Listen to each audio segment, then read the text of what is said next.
The crystal chandelier cast dancing shadows across the marble floor as CEO Cassandra Drake raised the golden spoon to her lips until a desperate shout shattered the elegant symphony. "Stop! Don't eat that dessert!"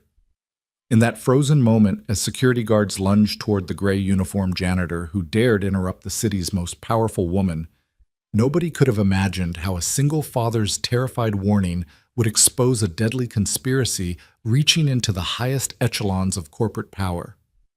Stay with me as I share this incredible story that proves sometimes the most invisible people see everything that matters.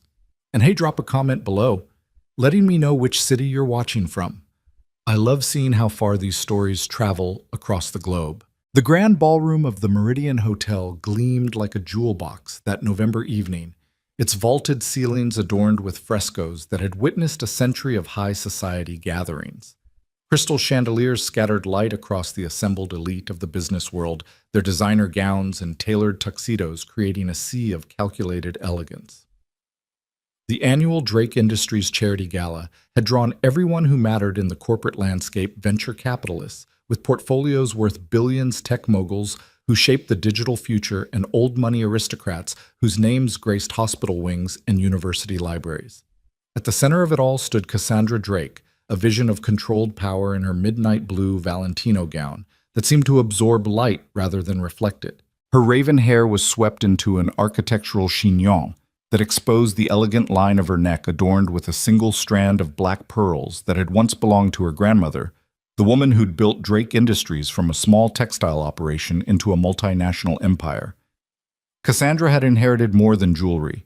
She'd inherited an iron will and a talent for reading people that made her one of the most formidable CEOs in the country at just 38 years old. "Another triumph, Cassandra," murmured Senator William Hartley, raising his champagne flute in her direction. His wife, dripping in diamonds that caught the light with every gesture, nodded her agreement. "The Children's Hospital will benefit tremendously from tonight's proceeds." Cassandra's smile was practiced perfection, revealing nothing of her thoughts. "That's the goal, Senator. Drake Industries has always believed in giving back to the community that supported our growth." Her voice carried the kind of quiet authority that made boardrooms fall silent and competitors reassess their strategies. The evening had proceeded with clockwork precision. The 7-course meal prepared by a Michelin-starred chef flown in specifically for the event had been a symphony of flavors that drew appreciative murmurs from even the most jaded palates. The auction had exceeded all projections, with a week at Cassandra's private island in the Maldives fetching a record-breaking $2 million. Now, as the orchestra transitioned into a gentle waltz, servers in crisp white uniforms circulated with the evening's final course, a dessert that had been kept secret until this moment. "Ladies and gentlemen," announced the head chef, Auguste Beaumont, his French accent adding gravitas to the moment. "Tonight's finale is my newest creation, Honey Glazed Paradise, featuring acacia honey sourced from the remote mountains of Nepal, combined with Madagascar vanilla and gold leaf. Each serving costs more than most people's monthly salary, but tonight it is my gift to you." The room erupted in polite applause as the servers presented the desserts with theatrical flourish. Each plate was a work of art, a delicate sphere of spun sugar containing layers of mousse and cream glistening with the amber glaze that caught the light like liquid gold. The aroma that wafted from the plates was intoxicating, a blend of floral sweetness and exotic spices that promised an unforgettable experience. Cassandra accepted her plate with a gracious nod, though her mind was elsewhere. Adrian Cross, her vice president of operations, had been acting strangely all evening, too attentive, too eager to ensure she enjoyed every aspect of the gala. Her instincts, honed by years of navigating corporate betrayals, whispered warnings she couldn't quite articulate. Still, she maintained her composure, lifting the golden spoon that accompanied the dessert. "A toast!" Adrian called out, raising his champagne glass. His smile was too wide, his eyes too bright. "To Cassandra Drake, whose vision has guided Drake Industries to unprecedented heights. May she savor every moment of her success." The room raised their glasses in unison, a chorus of crystal chiming against crystal. Cassandra acknowledged the toast with a slight incline of her head, then turned her attention to the dessert. The spoon broke through the sugar shell with a satisfying crack, revealing the creamy interior. She brought it to her lips, aware that dozens of eyes were watching, waiting for her reaction to validate their own enjoyment. That's when chaos erupted. "Stop, for the love of God, don't eat that!" The voice cut through the orchestral music and polite conversation like a knife through silk. Every head in the ballroom turned toward the source, a man in a janitor's gray uniform standing near the service entrance, his face contorted with desperate urgency. His name tag read Daniel, and his hands were raised as if he could physically stop Cassandra from across the room. For a heartbeat, time seemed to freeze. The spoon hovered millimeters from Cassandra's lips. The orchestra's bows hung suspended over strings. Conversations died mid-syllable, then, like a dam-breaking motion, returned with violent intensity. "Security!" Adrian's voice cracked like a whip. "Get him out of here immediately!" Two guards materialized from the shadows, their black suits making them look like corporate ninjas as they moved toward Daniel with practiced efficiency. But Daniel wasn't backing down. He pushed past a startled server, sending a tray of champagne glasses crashing to the floor in an explosion of crystal and golden liquid. "Please, Miss Drake, you have to listen to me." Daniel's voice was raw with desperation as he dodged the first security guard's grasp. "The glaze, it has acacia oil in it. I can smell it from here. It's concentrated hidden under the other flavors, but it's there." Cassandra's hand remained frozen, the spoon still poised at her lips. Something in the man's voice, not aggression but genuine terror, made her hesitate. But before she could respond, the guards had reached Daniel. One grabbed his arms, wrenching them behind his back, while the other moved to block any further approach toward the CEO. "I'm sorry for the disturbance, Miss Drake," the head of security, Marcus Stone, said smoothly as his team subdued Daniel. "We'll handle this immediately." "You don't understand." Daniel struggled against the guard's grip, his gray uniform tearing at the shoulder. "My wife died from acacia exposure. I know that smell. I'll never forget it. Please just have it tested, please." The crowd had formed a circle now, some recording with their phones, despite the event's no photography policy. Whispers rippled through the assembled guests like wind through wheat. Cassandra could feel their eyes on her, waiting to see how she would handle this unprecedented breach of decorum. Adrian stepped forward, his face a mask of concern and indignation. "This is absolutely unacceptable. Cassandra, I'm so sorry. This man clearly has some sort of mental health issue. We'll make sure he gets the help he needs after he's removed from the premises." "He's just a janitor," someone in the crowd muttered loud enough to be heard. "Probably drunk." "Or looking for a lawsuit," another voice added with cynical certainty. Daniel's eyes found Cassandra's across the chaos, and in them she saw not madness but desperate sincerity. "I have a daughter," he said, his voice breaking. "She has the same allergy. I've spent years learning to detect it to protect her. That dessert will kill you if you eat it. I stake my life on it." Cassandra slowly lowered the spoon, her movement deliberate and controlled. The room seemed to hold its breath. She studied Daniel's face, the premature lines around his eyes that spoke of sleepless nights, the calluses on his hands visible even from a distance, the wedding ring he still wore despite mentioning his wife's death. This wasn't a man seeking attention or money. This was a father who had recognized danger. "Let him go," she said quietly, but her voice carried the authority that had cowed hostile board members and aggressive competitors. "Cassandra, you can't be serious," Adrian protested, his carefully maintained composure showing its first crack. "This man has disrupted a charity event, destroyed property, and made wild accusations about our catered food. He needs to be arrested." "I said let him go." Cassandra's tone brooked no argument. The security guards looked to Marcus, who looked to Cassandra, then slowly released their grip on Daniel. Daniel straightened his torn uniform with as much dignity as he could muster. "Thank you for listening, Miss Drake. I know how this looks, but you're fired," Cassandra interrupted, her voice returning to its usual Arctic professionalism. "Effective immediately. Security will escort you out and you'll receive your final paycheck by mail. You are never to enter Drake Industries property again." The words hit Daniel like physical blows. His shoulders sagged, and for a moment the fight went out of him entirely. "I was just trying to save your life," he said quietly. "And I'm sure you believe that," Cassandra replied, though something flickered in her eyes, doubt perhaps, or a recognition she wasn't ready to acknowledge. But your beliefs don't give you the right to create panic at a charity event. These people donated millions tonight for sick children. Your outburst has tainted that generosity." She turned to address the room at large, her composure fully restored. "I apologize for the disruption, everyone. Please enjoy your desserts." "They're absolutely safe. Chef Beaumont's reputation speaks for itself." To prove her point, she lifted the spoon again, but this time something made her pause. It was subtle, a scent beneath the honey and vanilla. Something medicinal and wrong. Her grandmother had been allergic to acacia. She remembered the smell from childhood when they'd had to be careful about which honey to buy, which soaps to use. The memory was faint, decades old, but Daniel's desperate warning had awakened it. Without anyone noticing, she set the spoon down on the plate, the dessert untouched. "Marcus," she said to her security chief, "please escort Mr. Merrick." Daniel supplied his voice hollow. "Daniel Merrick. Escort Mr. Merrick out, quietly. And Marcus," she leaned in speaking so only he could hear, "have the dessert tested, discreetly. I want the results on my desk by morning." Marcus nodded, his expression revealing nothing as he guided Daniel toward the exit. The crowd parted to let them pass, some with sympathy, most with disdain. Daniel walked with his head high, despite everything, pausing only once to look back at Cassandra. "Check your office emails from 3 months ago," he said loud enough for her to hear.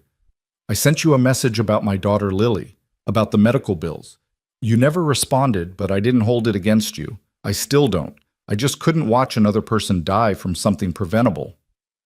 Then he was gone, swallowed by the service corridor that led to the loading dock and the cold November night beyond. The orchestra resumed playing, servers hurried to clean up the broken glass, and conversations gradually returned to normal volume. But Cassandra noticed that several guests quietly set aside their desserts uneaten. She also noticed Adrian watching her with an expression she couldn't quite read. Disappointment, perhaps? Or calculation? "You handled that well," he said, moving closer to her. "Though I think you were too lenient. He should have been arrested." "Perhaps," Cassandra replied non-committally. She picked up her champagne glass, using it as a prop to avoid his searching gaze. "Tell me Adrian who changed the dessert order. I thought we were serving the chocolate soufflé." Adrian's pause was microscopic, but Cassandra caught it. "Chef Beaumont suggested the change this afternoon. He said the acacia honey was a rare opportunity. His supplier had just received a shipment. I approved it. Was that wrong?" "Not at all," Cassandra lied smoothly. "It's exquisite, though I think I'll save mine for later. The dinner was quite filling." She signaled to a server who discreetly removed her untouched plate. Adrian's eyes followed the plate's departure with an intensity that confirmed her growing suspicions. Something was very wrong here, and it went far beyond a janitor's desperate warning. The rest of the evening passed in a blur of forced smiles and hollow conversations. Cassandra played her part perfectly, the unflappable CEO who had handled a minor disruption with grace. But her mind was racing, connecting dots she'd been too busy to see before. Adrian's recent interest in her personal schedule, the unexpected resignation of her previous security detail, the new chef who'd been hired without her direct approval. As the evening wound down and guests began their elaborate goodbyes, Cassandra found herself standing on the balcony overlooking the city. The lights spread out below her like a circuit board, each building a component in the vast machine of commerce she'd helped build. Somewhere out there, Daniel Merrick was making his way home to his daughter jobless because he'd tried to save a stranger's life. "Miss Drake." Marcus appeared at her elbow, his expression grave. "I've had the preliminary test done. A friend at the university chemistry department owed me a favor. And the janitor was right. The acacia concentration in that glaze was off the charts. If you have even a mild sensitivity to it, that dessert would have caused severe anaphylactic shock. Without immediate medical intervention." He didn't need to finish. Cassandra's hand tightened on the balcony railing until her knuckles went white. Someone had tried to kill her tonight, and if not for a janitor's desperate intervention, they might have succeeded. "Find out everything you can about Daniel Merrick," she ordered. "His background, his daughter's medical condition, his financials, everything. And Marcus, do it quietly. I don't want Adrian or anyone else to know we're investigating." "Understood. And Mr. Cross," Cassandra turned to look back into the ballroom where Adrian was charming a group of investors, his smile brilliant and false as costume jewelry. Watch him carefully and pull the security footage from tonight, all of it. I want to see who had access to that dessert before it was served. Marcus nodded and disappeared back into the crowd. Cassandra remained on the balcony, her mind already strategizing.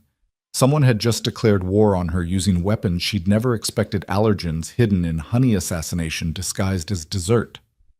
They'd underestimated her clearly, but they'd also underestimated the power of unexpected allies. Daniel Merrick. She turned the name over in her mind like a puzzle piece she couldn't quite place. A janitor who'd risked everything to save her life, who'd mentioned his daughter and medical bills and an unanswered email. In her world of calculated relationships and strategic alliances, genuine selflessness was so rare she'd almost failed to recognize it. The wind picked up, sending a chill through her designer gown. Somewhere in the city, Daniel was probably tucking his daughter into bed, trying to figure out how he'd pay rent without a job. He'd saved her life, and she'd fired him for it, necessary for appearances, but cruel nonetheless. "Miss Drake?" Her assistant Jennifer appeared in the doorway. "Your car is ready whenever you are." "Thank you, Jennifer. One more thing, pull all the employment files for the janitorial staff at Drake Industries. I want them on my desk first thing Monday morning." Jennifer didn't question the unusual request. After 5 years working for Cassandra, she'd learned that every seemingly random directive was part of a larger strategy. "Of course. Anything else?" "Yes. Find out which pharmacy fills prescriptions for a child named Lily Merrick. Authorize payment for any outstanding medical bills under the Drake Industries Charitable Fund. List it as an anonymous donation. I'll handle it immediately." As Jennifer departed, Cassandra took one last look at the glittering cityscape. Someone had tried to kill her tonight, and they'd very nearly succeeded. But they'd made one crucial mistake. They'd assumed the invisible people didn't matter, that a janitor would simply clean up after the elite without seeing or caring what happened to them. Tomorrow she would begin unraveling this conspiracy. She would find out who wanted her dead and why. But tonight she had a different priority. Tonight, she needed to find Daniel Merrick and understand why a man she'd never noticed before had been willing to sacrifice everything to save her. The valet brought her Ferrari around the engine, purring like a predatory cat. Cassandra slipped behind the wheel, her mind already mapping the route to the address Marcus had texted her, a rundown apartment building in the industrial district where Daniel Merrick lived with his daughter. It wasn't the sort of neighborhood where Ferraris typically appeared, but then again, nothing about this night had been typical. As she drove through the empty streets, Cassandra thought about the moment when Daniel's eyes had met hers across the chaotic ballroom. There had been no calculation there, no agenda, just desperate concern for another human being's life. When was the last time someone had looked at her and seen a person worth saving rather than a net worth to exploit or a ladder to climb? The answer was uncomfortable in its clarity.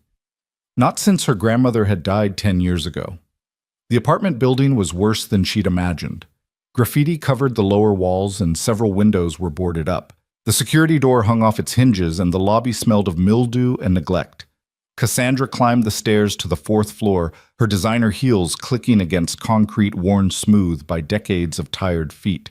She could hear a television through the thin walls, a child's laughter from somewhere above, and the distant sound of sirens, the symphony of survival in a place the city had forgotten.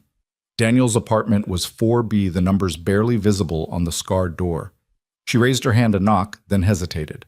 What was she doing here? What could she possibly say to make this right? She'd fired him for saving her life. She'd chosen appearances over justice, protocol over gratitude. The anonymous medical payment felt hollow, now standing in this hallway that spoke of daily struggles she'd never had to face. Through the door she heard voices. Daniel's deep baritone and a child's higher pitch. They were singing together something about tomorrow being better than today. The melody was simple, but the harmony they created was beautiful in its imperfection, full of love and hope despite everything. Cassandra knocked. The singing stopped. Footsteps approached, and the door opened as far as the chain would allow. Daniel's face appeared in the gap, his expression cycling through surprise, confusion, and wariness in the span of seconds. "Miss Drake," his voice was hoarse, probably from the shouting earlier. What are you doing here?" We need to talk, Cassandra said simply. About tonight, about the dessert, about who wanted me dead. Daniel's eyes widened. He glanced back into the apartment, then undid the chain and opened the door fully. He'd changed out of his torn uniform into jeans and a faded Yankees t-shirt. Behind him, Cassandra could see a small but meticulously clean living room. A young girl, maybe 7 or 8, sat on a patched couch with a coloring book. "Lily," Daniel said softly, "go to your room for a bit. Okay, Daddy needs to talk to someone." The girl looked up, and Cassandra saw Daniel's eyes replicated in miniature, the same warm brown, the same depth of feeling. "Is everything okay, Daddy? Did you find a new job already?" "We'll see, sweetheart. Go on now." Lily gathered her coloring supplies, pausing to stare at Cassandra with frank curiosity. "You're pretty," she announced. "Are you a princess?"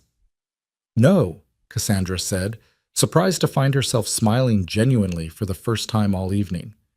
"Just a woman who owes your father an apology." Lily seemed to consider this, then nodded as if it made perfect sense and disappeared down the short hallway. Daniel watched her go with an expression of such fierce love that it made Cassandra's chest tight with an emotion she couldn't name. "You had the dessert tested," Daniel said. "It wasn't a question. Preliminary results confirm what you suspected. High concentration of acacia oil enough to trigger severe anaphylaxis in anyone with even mild sensitivity." Daniel's hand gripped the doorframe. "Then someone really did try to kill me." "Yes." Cassandra met his gaze steadily. "And you saved my life. Despite knowing it would cost you your job, despite the public humiliation, you saved me. Why?" Daniel was quiet for a long moment, then stepped aside to let her in. The apartment was small but clean, every surface carefully maintained despite the building's decay.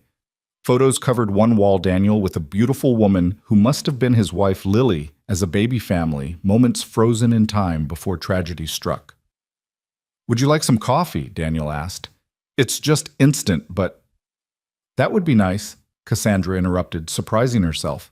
She couldn't remember the last time she'd had instant coffee. As Daniel busied himself in the kitchenette, he began to talk. "Sarah, my wife, died 3 years ago. We were at a friend's wedding, beautiful outdoor ceremony. No one knew about her allergy because she'd never had a reaction before. Turns out acacia allergies can develop suddenly in adulthood. The wedding arch was decorated with acacia flowers. She walked under it, inhaled the pollen, and within minutes—" His voice broke. He gripped the counter, his shoulders rigid with remembered pain. "She died in my arms while we waited for the ambulance. Lily was 4. She had to watch her mother die because of something as stupid as flower arrangements." He turned, handing Cassandra a mug of coffee that was surprisingly good despite being instant. "After that, I became obsessed with learning about allergens, especially acacia. I studied everything: the smell, the various forms it could take, how it could be hidden in foods and products. When Lily tested positive for the same allergy last year, that knowledge became even more critical." "The email you mentioned," Cassandra said slowly. 3 months ago." Daniel nodded. "Lily needed special medication, and our insurance wouldn't cover it. I wrote to you through the Employee Assistance Program explaining the situation. I know you probably never saw it. You must get thousands of emails. I wasn't angry when you didn't respond. You're running a massive company. One janitor's problems aren't exactly a priority."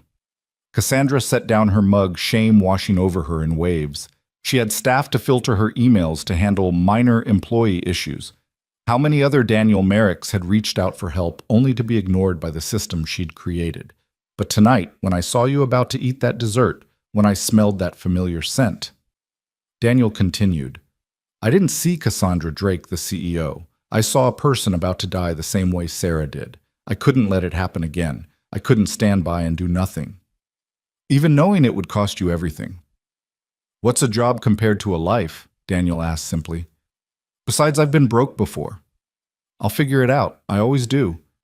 Cassandra studied him, this man who lived in a rundown apartment, who made instant coffee and sang with his daughter, who had sacrificed his livelihood without hesitation to save someone who'd never even noticed he existed. "The person who tried to kill me tonight," she said carefully, "they're still out there. They'll try again. And now you're a loose end. You knew about the acacia. You prevented their plan. You and Lily could be in danger. Daniel's face paled. You think they'd come after us? I don't know, but I can't take that risk. Cassandra made a decision that would have shocked her board of directors. I'm offering you a job. Not as a janitor, as my personal security consultant. You'll work directly with my security team, specifically focusing on poison and allergen detection. The salary would be substantial, and it would include full medical coverage for Lily plus a safe place to live. Daniel stared at her. You're serious? I need someone I can trust, someone who sees what others miss. Tonight proved you're that person. Plus, she admitted, I owe you a debt I can never fully repay. Let me at least try. Before Daniel could respond, Lily appeared in the hallway, clutching a stuffed rabbit that had seen better days. Daddy, I had a bad dream. Daniel immediately went to her, scooping her up with practiced ease. It's okay, sweetheart. Just a dream. Lily noticed Cassandra over her father's shoulder. Is the pretty lady staying? She looks sad. I should go, Cassandra said, standing. The domestic intimacy of the moment felt like an intrusion. Wait, Daniel said. He set Lily down gently. Sweetheart, why don't you show Miss Drake your drawings while I make you some warm milk? Lily brightened, immediately running to fetch a folder from the coffee table. I draw butterflies, she announced, presenting the folder to Cassandra with ceremony. Daddy says Mommy loved butterflies. Cassandra found herself sitting back down, looking through page after page of colorful butterflies, each one labeled with a different emotion. Happy, scared, missing Mommy, brave. The last one caught her attention. It was larger than the others, painted in bold purples and gold. That's my daddy butterfly, Lily explained. He's brave because he takes care of me even when he's sad. Cassandra felt something crack inside her chest, some wall she'd built around her heart after her grandmother's death. This little girl who'd lost her mother, this man who'd lost his wife, and yet they'd created this small world of love and beauty in a rundown apartment while she lived in a penthouse surrounded by luxury and loneliness.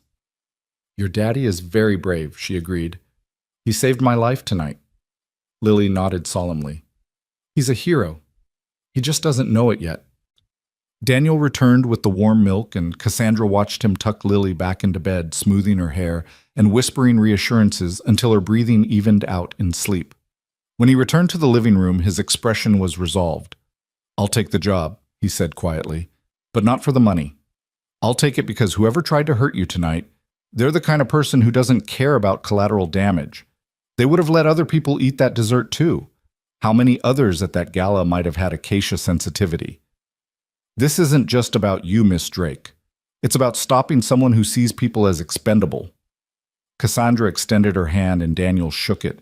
His grip was firm, calloused from years of manual labor, but gentle too, the hand of someone who knew both hard work and tender care. There's one more thing, she said. My head of security pulled the employment records. You've been with Drake Industries for 5 years. Perfect attendance until your wife died. Then you used exactly the bereavement days allowed and came back. No complaints, no incidents consistently rated as excellent by your supervisors. Yet you're still making minimum wage. Daniel shrugged. That's how it works for people like me. Not anymore, Cassandra said firmly. We're going to change that, but first we need to find out who wants me dead and why. Are you ready for that? Daniel glanced toward his daughter's room, then back at Cassandra. I've already lost someone I loved to something unexpected and preventable. I won't let it happen again, so yes, I'm ready. As Cassandra left the apartment building and walked back to her Ferrari, she felt the weight of the evening settling on her shoulders. Someone in her inner circle had tried to kill her. They'd counted on her routines, her trust, her assumption of safety in her own domain. But they hadn't counted on Daniel Merrick, the invisible janitor who saw everything. She drove through the empty streets, her mind already working through the possibilities. Adrian was the obvious suspect. His behavior tonight had been off his insistence that she eat the dessert, suspicious in retrospect. But was he working alone? Who else had access to the menu changes? Who would benefit from her death? Her phone buzzed with a text from Marcus. Surveillance footage shows Adrian Cross meeting with Chef Beaumont privately this afternoon. Beaumont left immediately after dessert service, didn't stay for cleanup. Want me to track him down? She voice texted back. Yes, but carefully. And increase security on Daniel Merrick and his daughter immediately, discreetly. The city lights blurred past as she drove, each one representing lives being lived, stories, unfolding struggles and triumphs she'd never know about. How many Daniel Merricks were out there invisible to people like her, yet holding the fabric of society together with their quiet dedication? Her phone rang. It was her lawyer, Stephen Chen, which was unusual for this late hour. "Cassandra, I just heard about the incident at the gala. Are you all right?" "Fine, Stephen. How did you hear about it so quickly?" There was a pause. "Adrian called me. He wanted to know about the legal ramifications of firing that janitor, whether there might be wrongful termination issues. He seemed very concerned about potential lawsuits."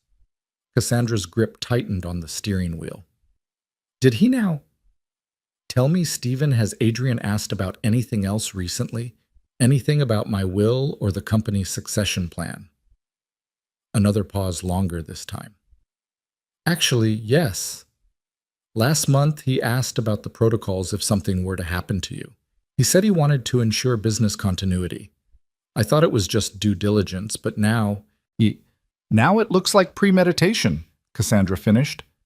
"Stephen, I need you to pull all the documents Adrian has accessed in the last 6 months, and I need to know if there have been any unusual changes to insurance policies or beneficiary designations.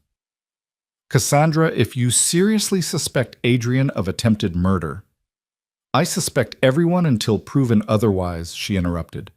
"Except for the janitor who saved my life. He's the only person I trust right now." After ending the call, Cassandra found herself driving not to her penthouse but to Drake Industries headquarters.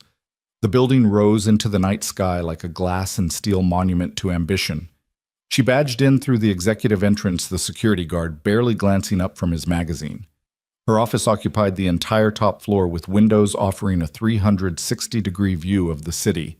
She stood at those windows, now looking down at the ant-like cars below, thinking about how isolated success had made her. When had she stopped seeing the people who cleaned her office, who served her food, who made her world function smoothly? Her computer chimed with an encrypted email from Marcus. She opened the attachment, surveillance footage from the gala, enhanced and annotated. There was Adrian slipping an envelope to Chef Beaumont. There was Beaumont adding something to the dessert glaze when he thought no one was watching. And there in the corner of the frame was Daniel Merrick, pausing in his cleaning to watch the exchange with a frown. He'd seen it all. He'd known something was wrong even before smelling the acacia. Yet he'd waited until the last possible moment to act, probably hoping he was wrong, knowing what speaking up would cost him. Another email arrived, this one from her CFO, Janet Williams. "Cassandra, I noticed some unusual activity in the accounts. Adrian authorized several large transfers to offshore accounts over the past quarter, all just under the threshold requiring your approval. Want me to dig deeper?" The pieces were falling into place, painting a picture of corporate betrayal that went beyond a simple assassination attempt.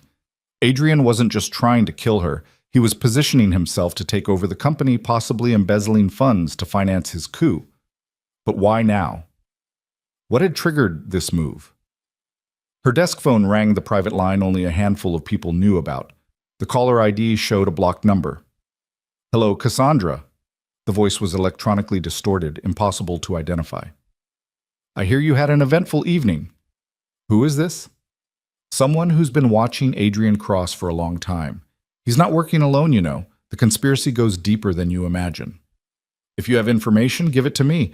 Otherwise, stop wasting my time. Check your father's old files. The ones from the Singapore project. Adrian wasn't the only one who lost money when that deal fell through. Some people have very long memories and very deep pockets." The line went dead. Cassandra stared at the phone, her mind racing. The Singapore project had been one of her first major decisions as CEO, shutting down a development deal her father had initiated because she'd discovered it involved bribes and potential money laundering. Several executives had been fired, their reputations ruined. Adrian had been a junior executive then, but he'd survived the purge by claiming ignorance. What if he hadn't been ignorant? What if he'd been part of it all along? Biding his time, waiting for revenge. She pulled up the old files, password protected and buried in archived folders. As she read through them, a chill ran down her spine. There were names she recognized, people who were now in positions of power both within Drake Industries and in competitor companies. Adrian's name appeared multiple times, always tangentially, never quite enough to implicate him directly. Her phone buzzed with a text from Daniel. "Lily's asleep. Been thinking about tonight." There was a man at the gala, silver hair scar on his left hand. "He was watching you during the dessert service. Seemed disappointed when I stopped you. Do you know him?" Cassandra's blood ran cold.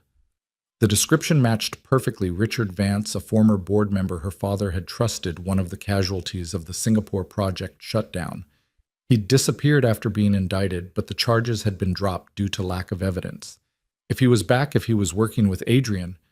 She texted back, "That's Richard Vance. Very dangerous. Pack what you need. Security will move you and Lily to a safe house tonight." His response was immediate. "We're not running. If they're coming after you, they'll come after anyone who helped you. Better to face them together than hide separately." Before she could argue, her office door opened. She spun around expecting Adrian, or worse, but it was Daniel himself, dressed in dark clothes that made him almost invisible against the nighttime backdrop. "How did you get up here?" she demanded. "Janitor's badge still works," he said simply. "They never deactivate them properly. Security didn't even look up when I walked by. That's your first vulnerability right there." He moved into the office with surprising grace for such a large man, checking corners and shadows like someone with military training. "You were in the service," Cassandra said. It wasn't a question. "Marines. 2 tours in Afghanistan before Lily was born. Came back, got married, thought I was done with danger." His smile was bitter. Funny how life works out. "This isn't your fight, Daniel. You've done enough. With respect, Miss Drake, you're wrong." He moved to the window, studying the city below.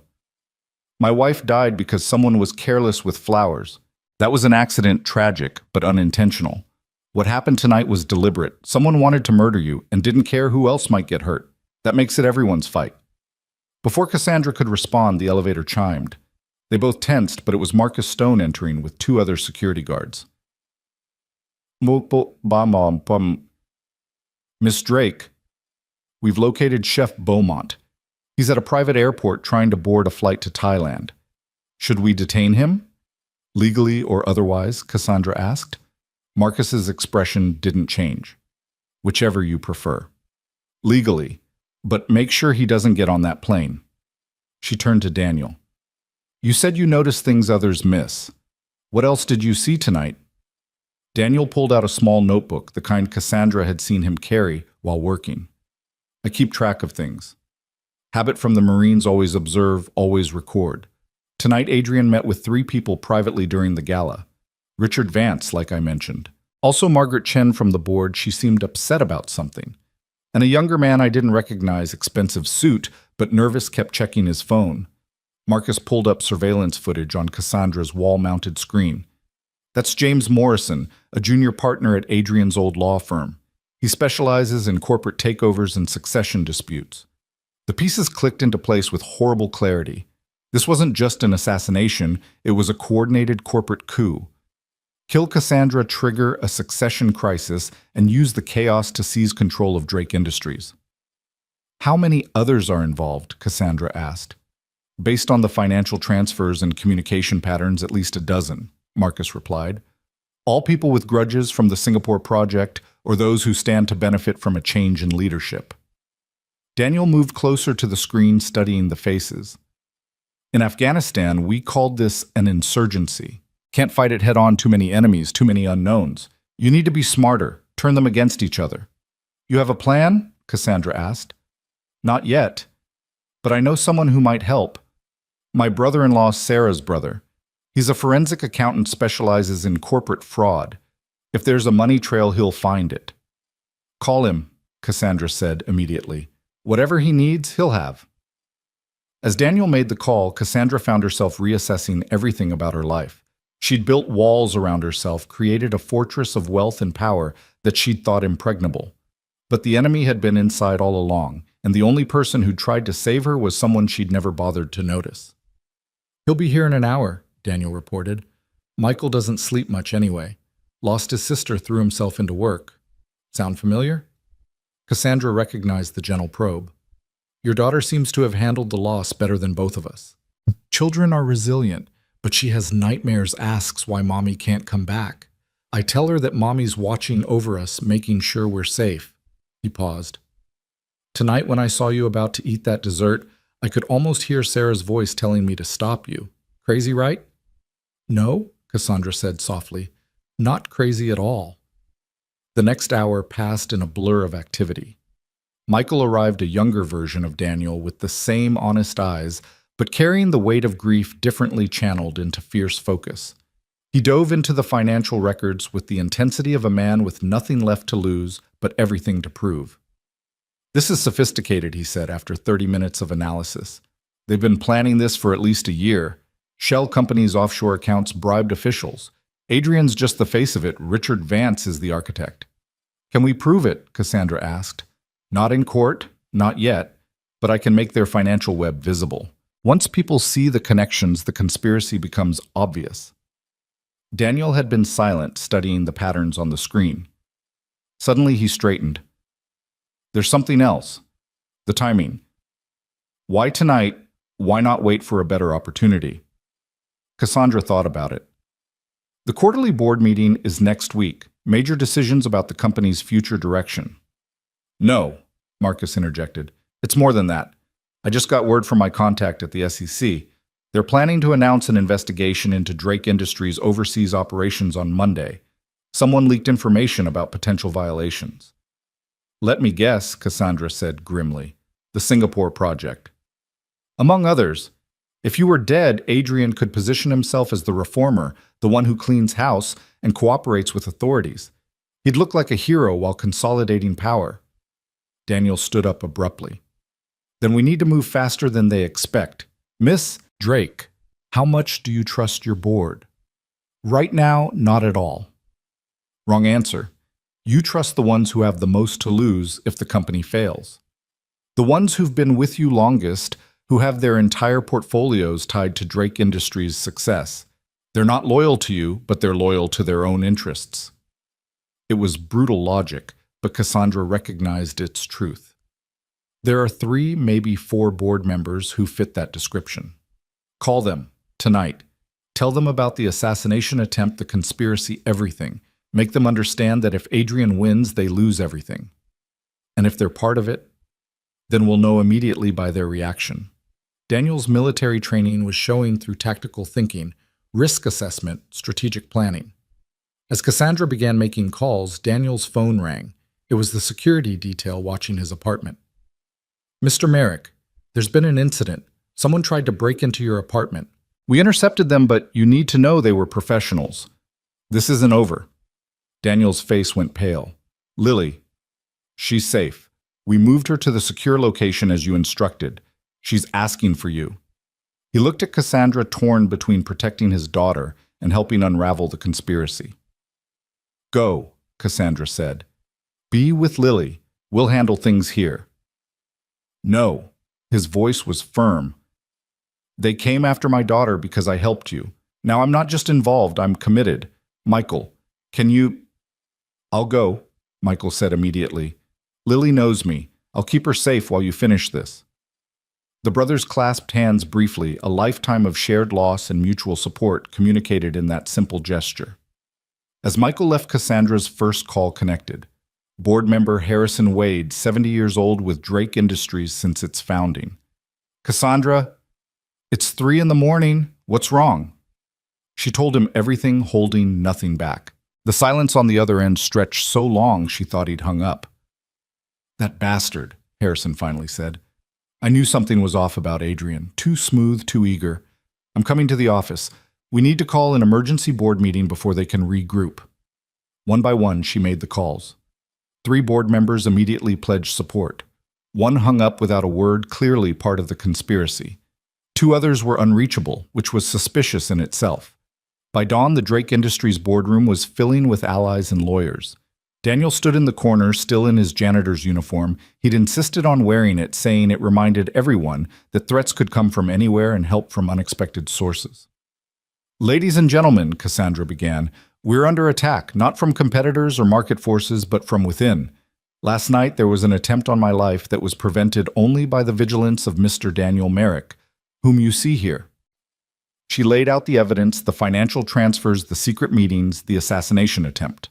Michael's analysis was projected on the screen, showing the web of connections that linked Adrian Vance and their co-conspirators. "This is outrageous," Harrison Wade thundered. "We need to contact the authorities immediately." "Already done," Marcus reported. "The FBI's white-collar crime division is very interested, but Miss Drake wanted to inform the board first to prevent any panic in the markets." "Where's Adrian now?" asked board member Patricia Ling.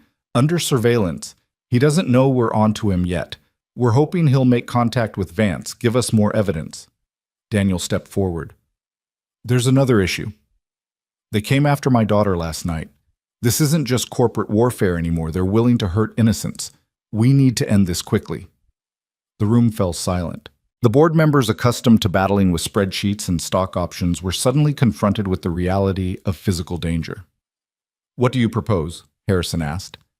Cassandra looked at Daniel, then made a decision that would have seemed insane 24 hours ago. "I propose we make Mr. Merrick our new director of corporate security, effective immediately. He's already proven he sees what others miss." "He's a janitor," someone protested. "He's a Marine veteran with combat experience, a father who understands what it means to protect what matters, and the only person who saw through a conspiracy that fooled all of us," Cassandra countered. "Unless someone has a better suggestion." No one did. As the meeting continued, Daniel's phone buzzed with a text from Michael. "Lily's safe. She wants to know if you caught the bad guys yet. Also, she drew you a picture of Miss Drake as a butterfly. It's actually pretty good." Despite everything, Daniel smiled. In the midst of corporate espionage and attempted murder, his daughter still saw the world through an artist's eyes, finding beauty even in danger. The boardroom's tension was palpable as Harrison Wade's phone suddenly vibrated against the mahogany table. His face drained of color as he read the message, and without a word he turned the screen toward Cassandra. The text was simple but chilling: "Stop now, or the janitor's daughter dies." Daniel was moving before anyone else could react, his phone already in his hand as he called Michael. The call went straight to voicemail. He tried the security detail. No answer. His Marine training kicked in, the battlefield calm that had kept him alive in Afghanistan, settling over him like armor. "They're making their move," he said quietly, but his voice carried enough authority to silence the room. "This is a distraction tactic. They want us panicked, making mistakes." Cassandra watched him with growing respect. While her board members were visibly shaken, Daniel was already thinking 3 steps ahead. "Marcus, get back up to the safe house immediately. Patricia, continue the meeting. Document everything. Harrison, contact the FBI and update them. This just became kidnapping." "You're not going alone," Daniel said firmly. "I'm not going at all," Cassandra replied. "That's what they expect. We're going to be smarter." She turned to Marcus. "Show me the safe house security feeds." Marcus pulled up the feeds on his tablet, and they all crowded around to look. The safe house appeared normal quiet in the early morning light. Too quiet. Daniel spotted at first a shadow where there shouldn't be one. A car parked at an angle that blocked the camera's view of the front door. "They're already there," he said, "but they're waiting. They want to use Lily as leverage, which means she's still safe, for now." His phone rang. Unknown number. He looked at Cassandra, who nodded. He put it on speaker. "Mr. Merrick." The voice was smooth, cultured Richard Vance. "I believe we have something that belongs to you. If you hurt her, please, we're not monsters. She's perfectly safe playing with her Uncle Michael, who's being very cooperative. All we want is for Miss Drake to reconsider her position. Perhaps a meeting to discuss a peaceful transition of power." Daniel's jaw clenched, but his voice remained steady. "Let me talk to her." There was a pause, then Lily's voice came through, bright and unafraid. "Daddy, Uncle Michael and I are playing cards. There are some weird men here, but Uncle Michael says they're just confused. Are you coming to get us soon?" "Very soon, sweetheart. Be good for Uncle Michael, okay?" "Okay, Daddy. Oh, and tell the pretty lady I finished her butterfly picture." The innocence in her voice made the threat even more obscene. Daniel's hands clenched into fists, but his expression remained controlled. Vance came back on the line. "Charming child. It would be such a shame if anything happened to her. 1 hour, Miss Drake. Come to the old Singapore project site, you know, the one. Come alone or the girl pays for your stubbornness. The line went dead. The boardroom erupted in arguments, some saying they should comply, others insisting they call in law enforcement immediately. But Cassandra and Daniel were looking at each other, a silent communication passing between them. The Singapore site has been abandoned for 5 years, Cassandra said slowly. It's a construction zone, half-finished buildings, no security cameras. Perfect for an ambush, Daniel finished. They don't want a negotiation. They want you dead and me silenced. So what do we do? Patricia Ling asked, her usual composure cracking. Daniel pulled out his notebook again, sketching a rough map from memory. The site has 3 entrances. They'll expect Miss Drake to come through the main one, but there's a service tunnel that connects to the subway maintenance corridors I know because I pulled a security shift there once when they were doing the initial construction. You're suggesting we ambush the ambushers, Marcus asked. I'm suggesting we give them what they want partially. Daniel looked at Cassandra. How good are your acting skills? Before she could answer, Michael's voice came through on a video call he'd somehow managed to initiate. His face was bruised but determined. Daniel, I'm sorry they caught us off guard. Not your fault, Daniel interrupted. Are you hurt? Nothing serious. They've got us in some kind of warehouse. I can see construction equipment through the window. Lily's okay, I've convinced her it's an adventure. But Daniel, there are at least 8 men here, all armed. Keep her calm. We're coming. The video cut off abruptly. Daniel turned to the room, his transformation from janitor to soldier complete. I need 3 things a vehicle. They won't recognize someone who can pass for Miss Drake at a distance, and a distraction big enough to draw their attention. I can help with the distraction, Harrison Wade said unexpectedly. Everyone turned to stare at the elderly board member. I own the demolition company that's scheduled to take down the Singapore site next month. I can move up the timeline, say there was a gas leak that requires immediate action. And I can pass for Cassandra, Patricia Ling offered. We're roughly the same height and build, with the right clothes and hair. Cassandra was already pulling off her distinctive jacket. Daniel's right. They expect me to walk into their trap like a concerned CEO trying to save face, but they don't expect us to know the real game.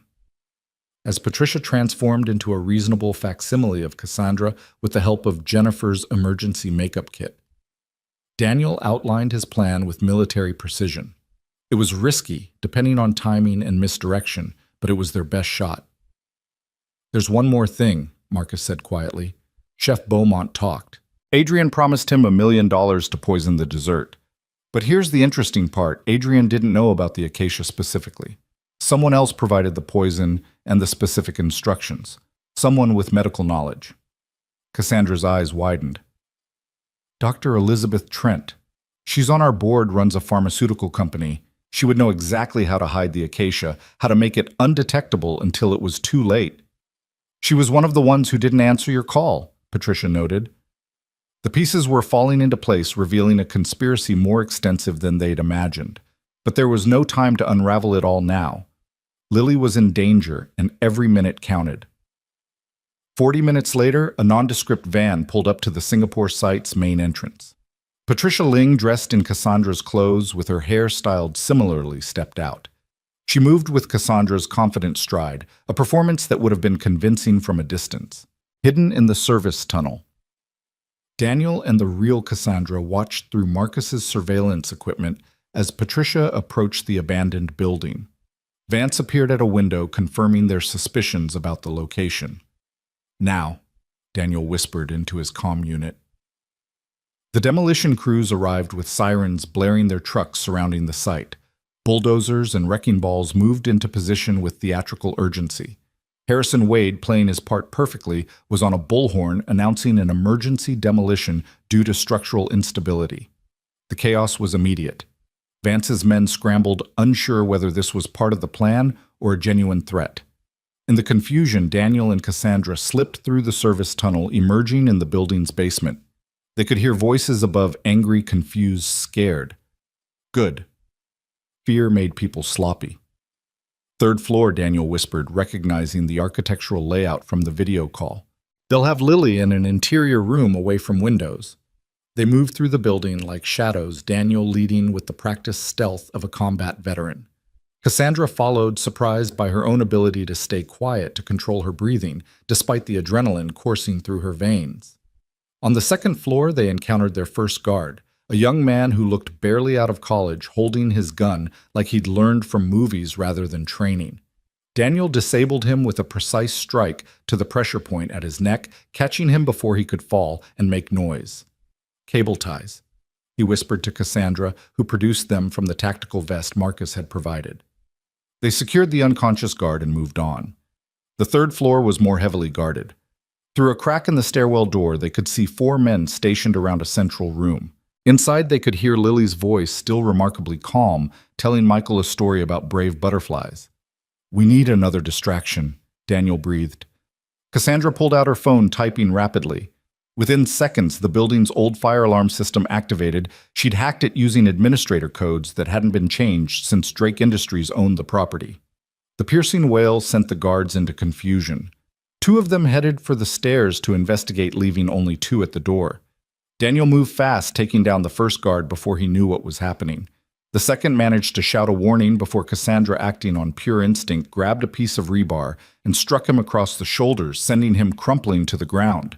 They burst through the door to find Michael standing protectively in front of Lily, facing down Richard Vance himself, who held a gun with the casual confidence of someone who'd used it before. "Well," Vance said, not seeming surprised. "The real Miss Drake. I wondered when you'd show yourself." "It's over, Richard," Cassandra said steadily. "The FBI is already arresting Adrian. Dr. Trent is in custody.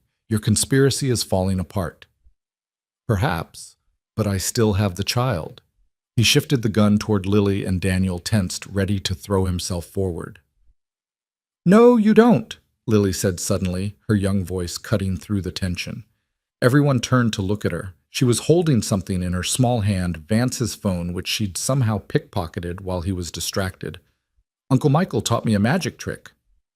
The moment of surprise was all Daniel needed. He lunged forward, knocking the gun aside as it fired the bullet, embedding harmlessly in the ceiling. Vance fought back with surprising strength for his age, but Daniel had youth and training on his side. Within seconds, Vance was on the ground, immobilized. "Daddy!" Lily ran to Daniel, who caught her up in his arms, holding her tight enough that she squeaked. "Did I do good?" "You did perfect, sweetheart," he said, his voice thick with emotion. Cassandra was already on her phone coordinating with law enforcement who were flooding the building. As Vance was led away in handcuffs, he turned back to look at her. "You think you've won," he said. "But Drake Industries was built on secrets and lies. Your father knew. That's why he made the Singapore deal in the first place, to bury the evidence. You might want to ask yourself what evidence that was." Before Cassandra could respond, he was gone, hustled into a police car.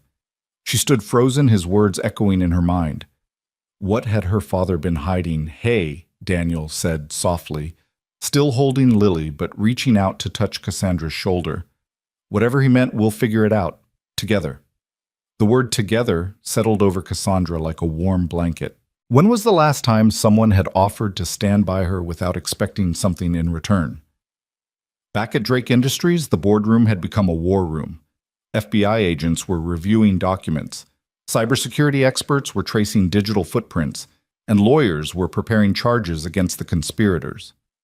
In the middle of it all, Lily sat at the massive conference table, calmly coloring her butterfly pictures as if this was all perfectly normal. "She's remarkable," Cassandra said to Daniel, watching the little girl work. "She's had to be," Daniel replied. "After Sarah died, she had to grow up fast.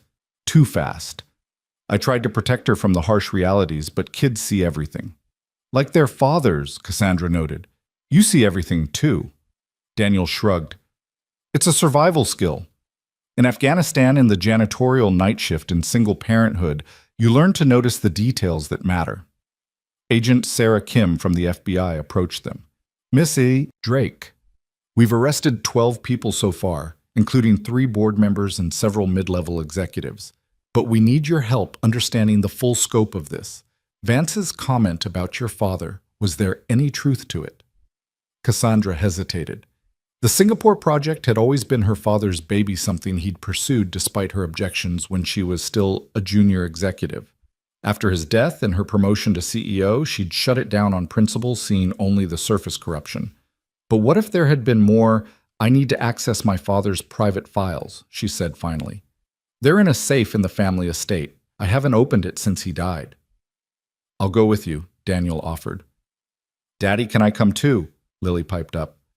I want to see a real mansion. Cassandra found herself smiling despite everything. Of course you can come. I might even have some art supplies you'd like. The Drake estate was an hour outside the city, a sprawling Victorian mansion that had been in the family for generations. As they drove up the winding driveway, Lily's face was pressed against the window, taking in the manicured gardens and fountains with wide-eyed wonder. It's like a fairy tale, she breathed. More like a museum, Cassandra said. I haven't lived here since I was 18. Too many memories. They entered through the main hall, their footsteps echoing on marble floors. Family portraits lined the walls, generations of Drakes who'd built the empire Cassandra now controlled. Her father's portrait dominated the far wall, his stern face seeming to watch their progress. He looked scary, Lily observed with a child's honest assessment. He was, Cassandra admitted. Brilliant, driven, but not particularly warm. He built Drake Industries into what it is today, but the cost. She trailed off, leading them to his study. The safe was hidden behind a false panel in the bookshelf, its existence known only to Cassandra and her late father. She input the combination, her grandmother's birthday, the one soft spot her father had possessed, and the heavy door swung open. Inside were documents, photographs, and a letter addressed to her in her father's handwriting. With trembling hands, she opened it. My dear Cassandra, she read aloud. If you're reading this, then I'm dead and you've discovered the safe. There are things about Drake Industries you need to know, things I never had the courage to tell you while I lived. The letter detailed a web of compromises and moral failures that stretched back decades. Her father had discovered that Drake Industries' early success had been built on stolen intellectual property, bribed officials, and destroyed competitors. The Singapore project had been his attempt to legitimize everything to launder not just money, but the company's entire history. He knew it was wrong. Cassandra continued, reading, her voice hollow. But he couldn't see a way out without destroying everything our family had built. He hoped I would be stronger, make better choices. That's why he promoted me so quickly. He wanted someone with clean hands to take over. Daniel moved closer, not touching her, but offering his presence as support. You did make better choices. You shut down the Singapore project. You've run the company ethically. But it's all built on a foundation of lies, Cassandra said, the weight of the revelation crushing.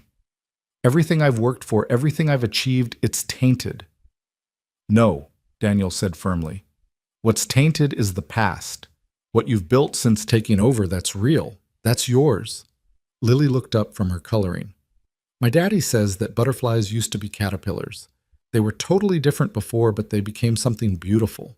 Maybe your company is like that. The simple wisdom of the child's words hit Cassandra like a physical blow. She looked at the portrait of her father, then at the letter in her hands, and finally at Daniel and Lily.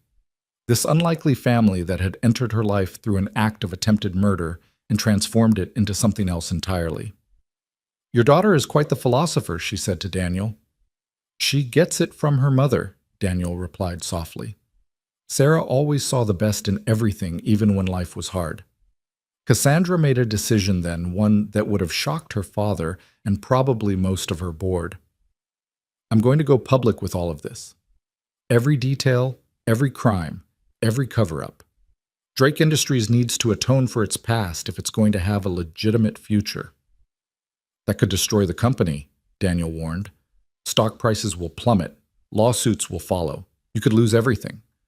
Then I lose everything, Cassandra said with surprising calm. But at least I'll be able to sleep at night. Her phone rang. It was Marcus. Miss Drake, you need to see the news. Adrian Cross is making a statement. They turned on the television in her father's study to find Adrian still in custody, but speaking to reporters through his lawyer.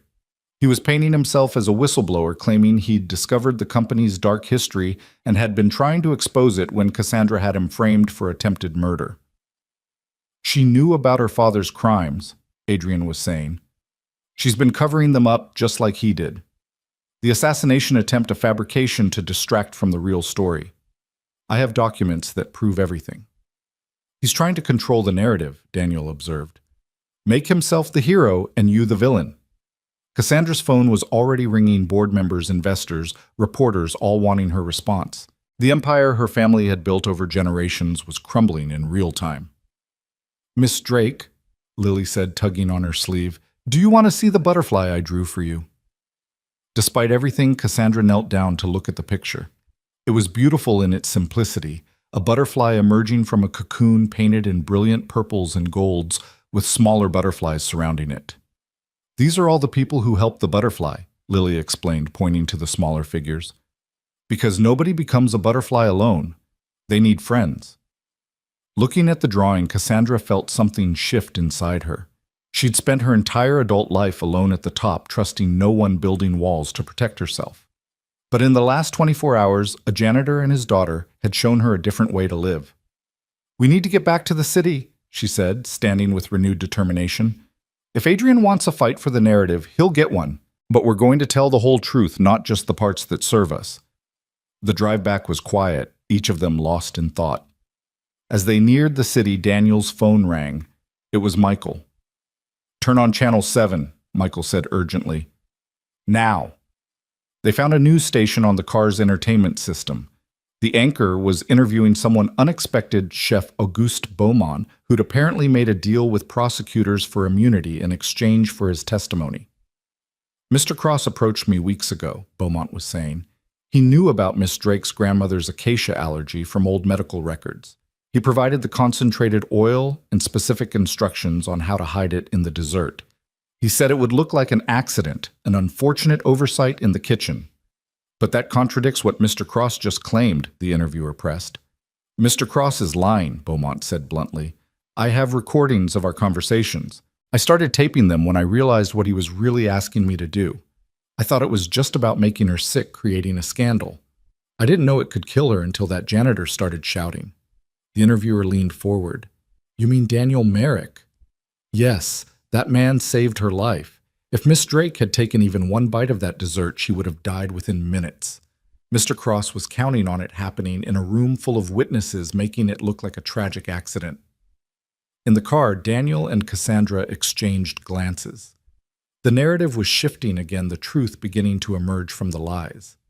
By the time they reached Drake Industries headquarters, a crowd had gathered. Reporters, employees, protesters, and supporters all waited to see how Cassandra would respond to the chaos. Security tried to clear a path, but Cassandra stopped them. No, she said. I'm not hiding anymore. She walked through the crowd, Daniel and Lily beside her, answering questions as she went. But, Miss Drake, did you know about your father's crimes? I discovered them today. I'm as shocked as anyone. Will you resign? That's for the board to decide, but first I'm going to ensure every crime is exposed and every victim is compensated. What about Mr. Merrick? Is it true he saved your life? Cassandra stopped, turning to face the cameras fully. Yes, Daniel Merrick, a janitor who everyone overlooked, saw what no one else did. He risked everything to save a stranger's life. He's the kind of person Drake Industries should celebrate, not ignore. She looked at Daniel, who was clearly uncomfortable with the attention, but standing firm. Mr. Merrick has agreed to serve as our new Director of Security Operations effective immediately. His first task will be to review all our safety protocols, ensuring that every employee from the boardroom to the basement is protected and valued. That's quite a promotion for a janitor, someone called out. That's quite a hero you're dismissing as just a janitor, Cassandra shot back. How many of you would have risked your job, your reputation, everything to save someone who'd never even noticed you existed? The crowd fell silent. Inside the building, the board was in emergency session. Harrison Wade stood as Cassandra entered, Daniel still at her side, while Lily waited with Michael in the anteroom. Cassandra, Harrison said gravely, the situation is dire. Stock prices have dropped 30%. 3 major investors have pulled out. There are calls for your resignation from multiple quarters. I know, Cassandra said simply, and I'm prepared to resign if that's what the board decides. But first I have a proposal. She outlined her plan, full transparency about the company's past crimes. A comprehensive audit of all current operations reparations to those harmed by her father's actions, and a complete restructuring of corporate governance to prevent future corruption. This will cost billions, someone protested. The alternative is living a lie, Cassandra replied. I've seen what that does to people. It nearly got me killed. The board debated for hours. Daniel waited with Cassandra offering silent support. Finally, as evening fell, Harrison Wade delivered the verdict. The board has voted. By a narrow margin, you retain your position as CEO. But there are conditions. Full transparency as you proposed. A new ethics committee with real power. And Mr. Merrick serves not just as director of security, but as employee advocate, ensuring that every level of this company is heard and protected. Cassandra felt her knees weaken with relief. Daniel's hand found her elbow, steadying her. There's one more thing, Harrison added, a slight smile creasing his weathered face. The board unanimously approves a complete review of our compensation structure. No one who works full-time for Drake Industries should struggle to pay medical bills for their children. It was a direct reference to Daniel's situation, and Cassandra saw him swallow hard emotion threatening to overwhelm his composure. As the board members filed out, Patricia Ling stopped beside them. You did the right thing, she said to Cassandra. Then to Daniel, both of you did. Sometimes it takes an outsider to show us what we've become blind to. That evening, as the sun set over the city, Cassandra found herself in her office with Daniel and Lily. The little girl was curled up on the leather couch, exhausted from the day's adventures, her butterfly drawings scattered around her. Thank you, Cassandra said to Daniel, for everything, for saving my life, for standing by me today, for showing me there's another way to live. You would have figured it out eventually, Daniel said, though his smile suggested he wasn't entirely sure about that. Would I? I've been so isolated for so long I'd forgotten what genuine human connection felt like. She looked at Lily sleeping peacefully despite everything that had happened. Your daughter is lucky to have you. We're a package deal, Daniel said softly. Lily and I, we're a team. Have been since we lost Sarah. I know, Cassandra said, and that's what I wanted to talk to you about. The position Director of Security and Employee Advocate, it's not just a job. It's going to require long hours, difficult decisions, and probably some danger as we root out the remaining corruption. I can't ask you to take that on, not with Lily to consider. Daniel was quiet for a long moment, looking at his sleeping daughter. You know what Lily asked me this morning? Before any of this happened, she asked if good people always win. I didn't know how to answer her, but then today happened, and despite everything, the danger, the conspiracy, the attempts on your life, good people did win. Not because we were stronger or smarter, but because we looked out for each other. He turned to face Cassandra fully. I'll take the position, but on one condition. Drake Industries creates an on-site childcare facility, not just for executives, but for all employees. Lily needs to be somewhere safe while I work, and so do the children of every other single parent in this company. Done, Cassandra said immediately. We'll make it the best facility in the city. Then I guess we're partners. Daniel extended his hand. Cassandra shook it, feeling the calluses that spoke of honest work, the strength that had protected her, the gentleness that cared for a grieving child. Partners. Over the next weeks, the transformation of Drake Industries became a business school case study in radical transparency. Cassandra held daily press conferences revealing every historical crime and current reform. Stock prices initially plummeted, then slowly began to recover as investors recognized the company's genuine commitment to change. Daniel threw himself into his new role with military precision. He reorganized security from the ground up, but more importantly, he created channels for employees at every level to report concerns and suggestions. The janitor who'd saved the CEO's life became a symbol of the new Drake Industries one, where every person mattered. The on-site childcare facility was fast-tracked, and Lily became its first official student. She turned it into her art studio, decorating the walls with butterflies that she said represented each child's potential to transform. Adrian Cross was convicted of attempted murder and conspiracy. Richard Vance received life in prison. Dr. Elizabeth Trent lost her medical license and faced multiple charges. The conspiracy was thoroughly dismantled, its roots pulled out completely. But the biggest change was in Cassandra herself. She began arriving at the office earlier, not to avoid people as she once had, but to walk through the building and greet the maintenance staff finishing their night shifts. She knew their names now, their stories, their struggles. The executive elevator that had once been her private sanctuary was now open to all employees. The walls she'd built around herself were coming down brick by brick. 3 months after the night that changed everything, Cassandra stood in the newly completed childcare center, watching Lily teach a group of younger children how to paint butterflies. Daniel was beside her reviewing security protocols for the facility's opening ceremony the next day. "She's a natural teacher," Cassandra observed, smiling as Lily patiently helped a little boy who was struggling with his brush. "She gets that from Sarah, too," Daniel said, his voice warm with memory rather than sharp with grief. Sarah taught elementary school before Lily was born. She always said children see the world more clearly than adults because they haven't learned to ignore the important things yet. "Your wife sounds like she was extraordinary." "She was, but you know what she would have said about all this." Daniel gestured to the transformed company around them. "She would have said it was always there waiting, the capacity for change, for goodness. It just needed someone brave enough to see it." Before Cassandra could respond, her phone buzzed with an urgent message from Marcus. "We have a problem. Someone's been buying up Drake Industries stock through shell companies. We're about to face a hostile takeover." The warmth of the moment evaporated. Cassandra and Daniel rushed to the executive conference room where Marcus had set up a war room of sorts with real-time stock tickers and financial data streaming across multiple screens. "How much have they acquired?" Cassandra demanded. 28% and climbing. At this rate, they'll have controlling interest by market close tomorrow. Who's behind it? That's the problem. The shell companies are registered in different countries, all leading to dead ends. But the coordination the capital required, this is someone with serious resources and a personal stake. Daniel studied the patterns on the screen, his tactical mind working through the problem. "They waited until we were vulnerable, stock prices still recovering from the transparency campaign. But why now? What triggered this?" Jennifer burst into the room, her usually perfect composure shattered. "Miss Drake, you need to see this. It just came through the mailroom."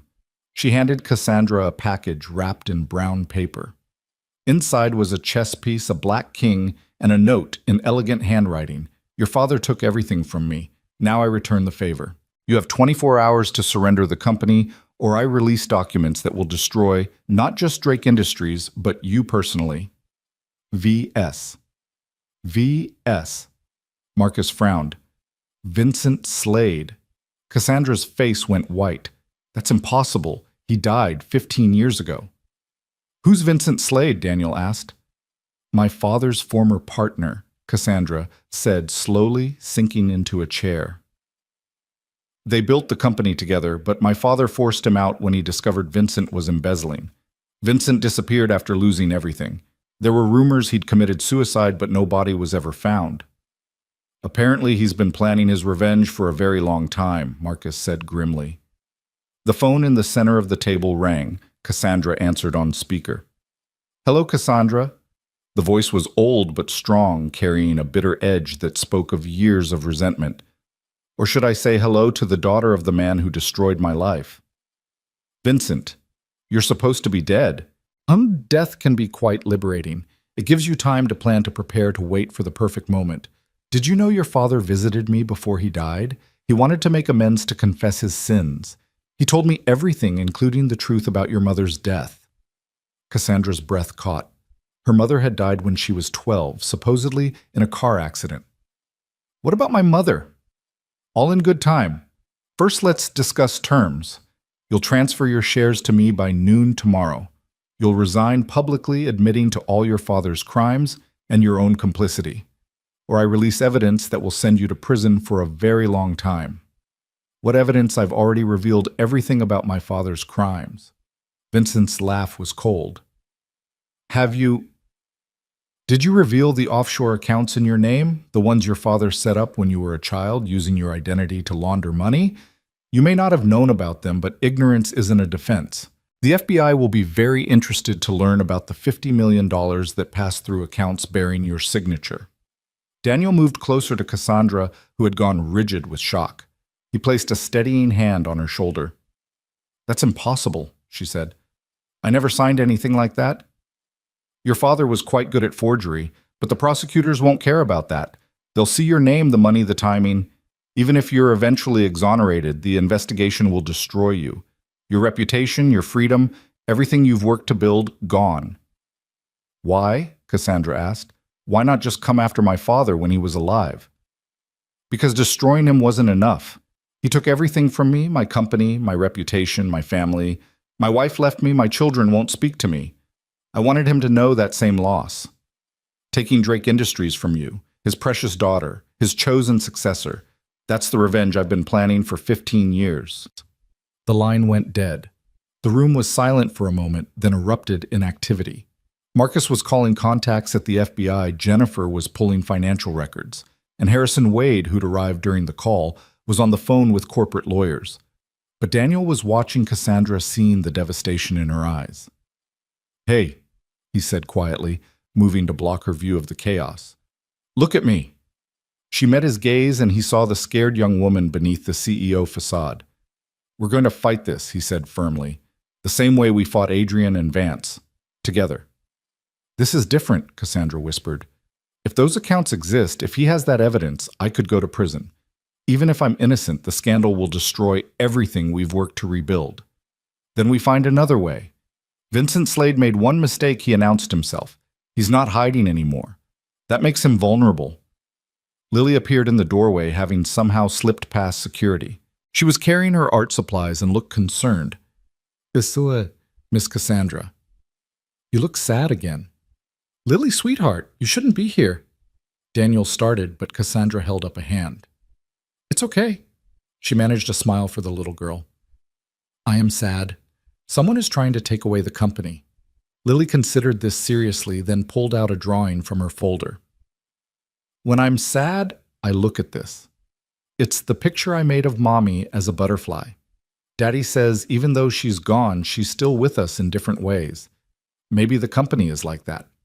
Even if someone takes it, what you built, the good stuff that stays. The innocent wisdom hit everyone in the room. Cassandra looked at the drawing, then at Lily, then at Daniel. Something shifted in her expression, determination replacing despair.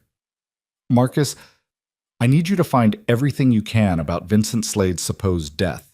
Death certificate, witnesses, anything. Jennifer, pull all records of my signatures from when I was a child, school documents, medical forms, anything that could be compared to these supposed account signatures. Harrison, I need you to call an emergency board meeting. What are you planning? Daniel asked.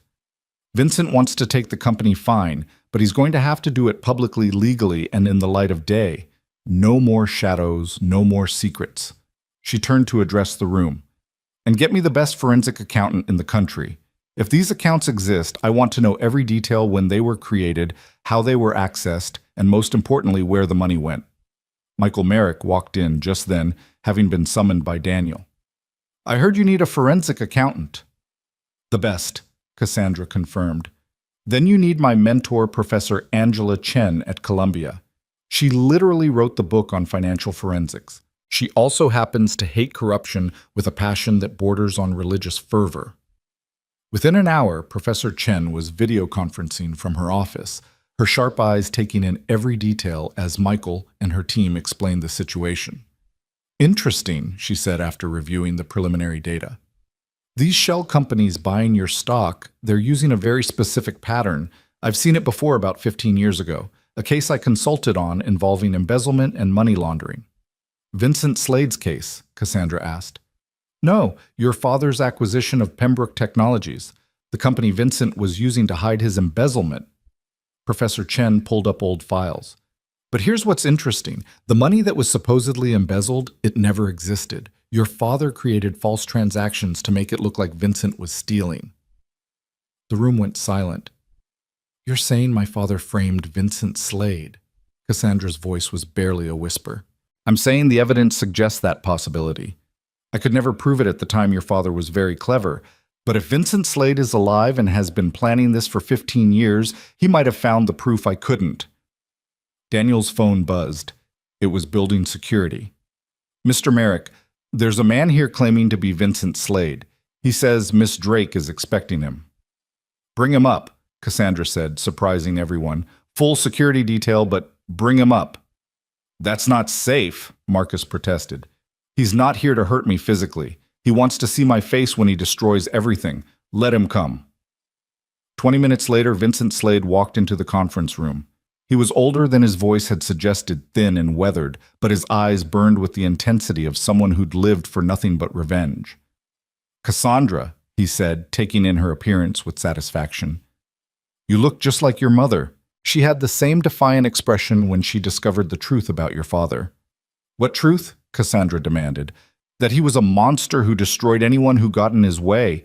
Your mother was going to leave him take you with her. She'd discovered what he'd done to me to others. The car accident that killed her, your father arranged it. The words hit Cassandra like physical blows, but she remained standing. Daniel moved closer, ready to catch her if she fell. You're lying, she said, though her voice shook. Am I? Vincent pulled out a worn envelope. Your mother wrote me a letter before she died. She'd found evidence of your father's crimes and wanted to make amends.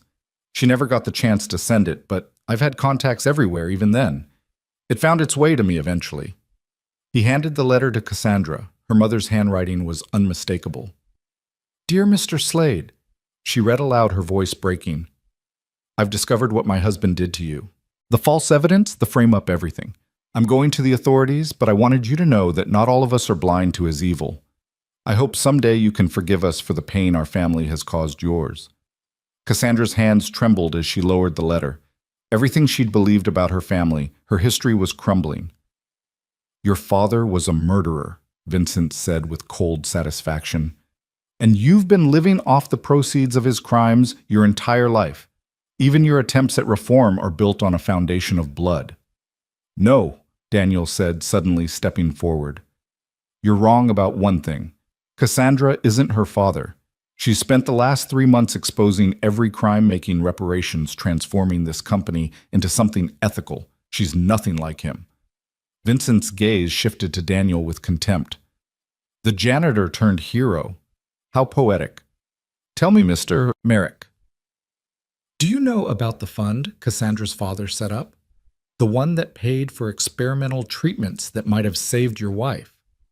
Oh yes, I know all about you. The treatments existed, but Charles Drake made sure they were only available to the wealthy.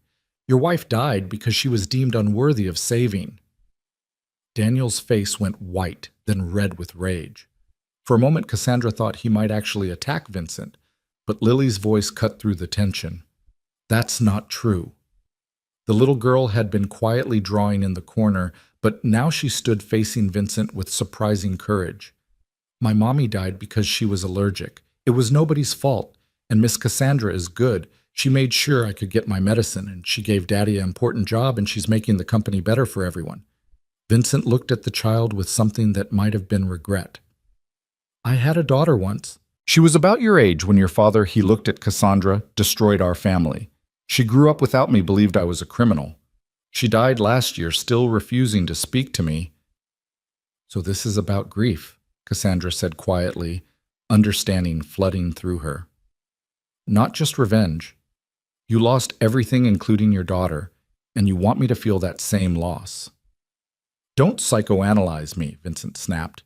You have 18 hours left. Transfer the shares or go to prison. No. The simple word hung in the air. Cassandra straightened the CEO persona, settling over her like armor, but somehow different now, tempered with the humanity Daniel and Lily had awakened in her. I won't transfer the shares. If you have evidence of crimes real or fabricated, then present it. I'll face whatever comes. But Drake Industries is no longer my father's company, or even mine alone. It belongs to every employee who's working to make it better, to every investor who believes in our reform, to every community we serve. I won't hand it over to someone whose only motivation is revenge. Then you'll go to prison. Maybe, but at least I'll go knowing I stood for something more than anger and bitterness. Vincent stared at her clearly, not expecting this response. You're as stubborn as your father. No, Cassandra said firmly. My father would have fought dirty, would have found a way to destroy you again. I'm choosing a different path. I'm choosing truth, whatever the cost. Professor Chen, who'd been quietly working on her laptop during the confrontation, suddenly spoke up. Mr. Slade, before you leave, you might want to see what I've discovered. She projected her screen onto the wall. These accounts you're threatening to expose, they do exist. But the metadata tells an interesting story. They were created 15 years ago, yes. But they were accessed repeatedly over the years, money moving in and out. The last access was yesterday from an IP address registered to one of your shell companies. Vincent's face paled. You've been using these accounts yourself, Professor Chen continued. The very accounts you claim prove Cassandra's guilt have your digital fingerprints all over them. If you expose them, you implicate yourself in an ongoing money laundering operation. That's not possible, Vincent stammered. It's all here. Every transaction, every access log. You became the criminal your father accused you of being, Mr. Slade. In your quest for revenge, you became everything you claimed to hate. The room was silent as Vincent absorbed this revelation. His shoulders sagged, the fire in his eyes dimming to ash. It doesn't matter, he said finally. I still have controlling interest. By tomorrow, Drake Industries will be mine. Actually, Harrison Wade said, speaking for the first time, you don't. While you were focused on your dramatic reveal, the board authorized the release of new shares from the company treasury. Employees have been buying them all day at a discounted rate. Your 28% is now effectively 21%. You're the largest single shareholder, but you don't have control.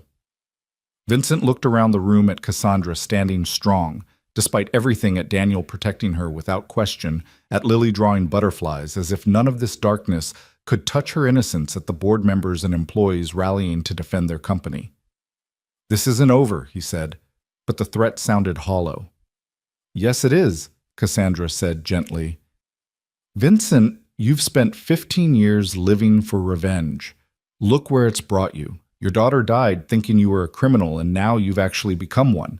My father destroyed your life, and I'm sorrier than you'll ever know, but destroying mine won't bring yours back. She took a step toward him, and Daniel tensed, ready to intervene if necessary. But Cassandra's approach wasn't threatening, it was compassionate. Let it go, she said. Your daughter, would she want this? Would she want her father spending his last years consumed by hatred? Vincent's composure finally cracked. A single tear rolled down his weathered cheek. She told me once when she was small that she wanted me to be happy. Before everything fell apart, when she still loved me. Then be happy, Cassandra urged, or at least try. Take your shares, they're legitimately yours. Take the wealth they represent and do something good with it. Honor your daughter's memory by building something instead of destroying. Vincent looked at her for a long moment, then turned and walked out without another word. The room remained silent until his footsteps faded down the hallway. You just let him go? Marcus asked, incredulous. After everything he threatened. He's already in his own prison, Cassandra replied. Besides, Professor Chen is right. If he exposes those accounts, he implicates himself. It's a stalemate.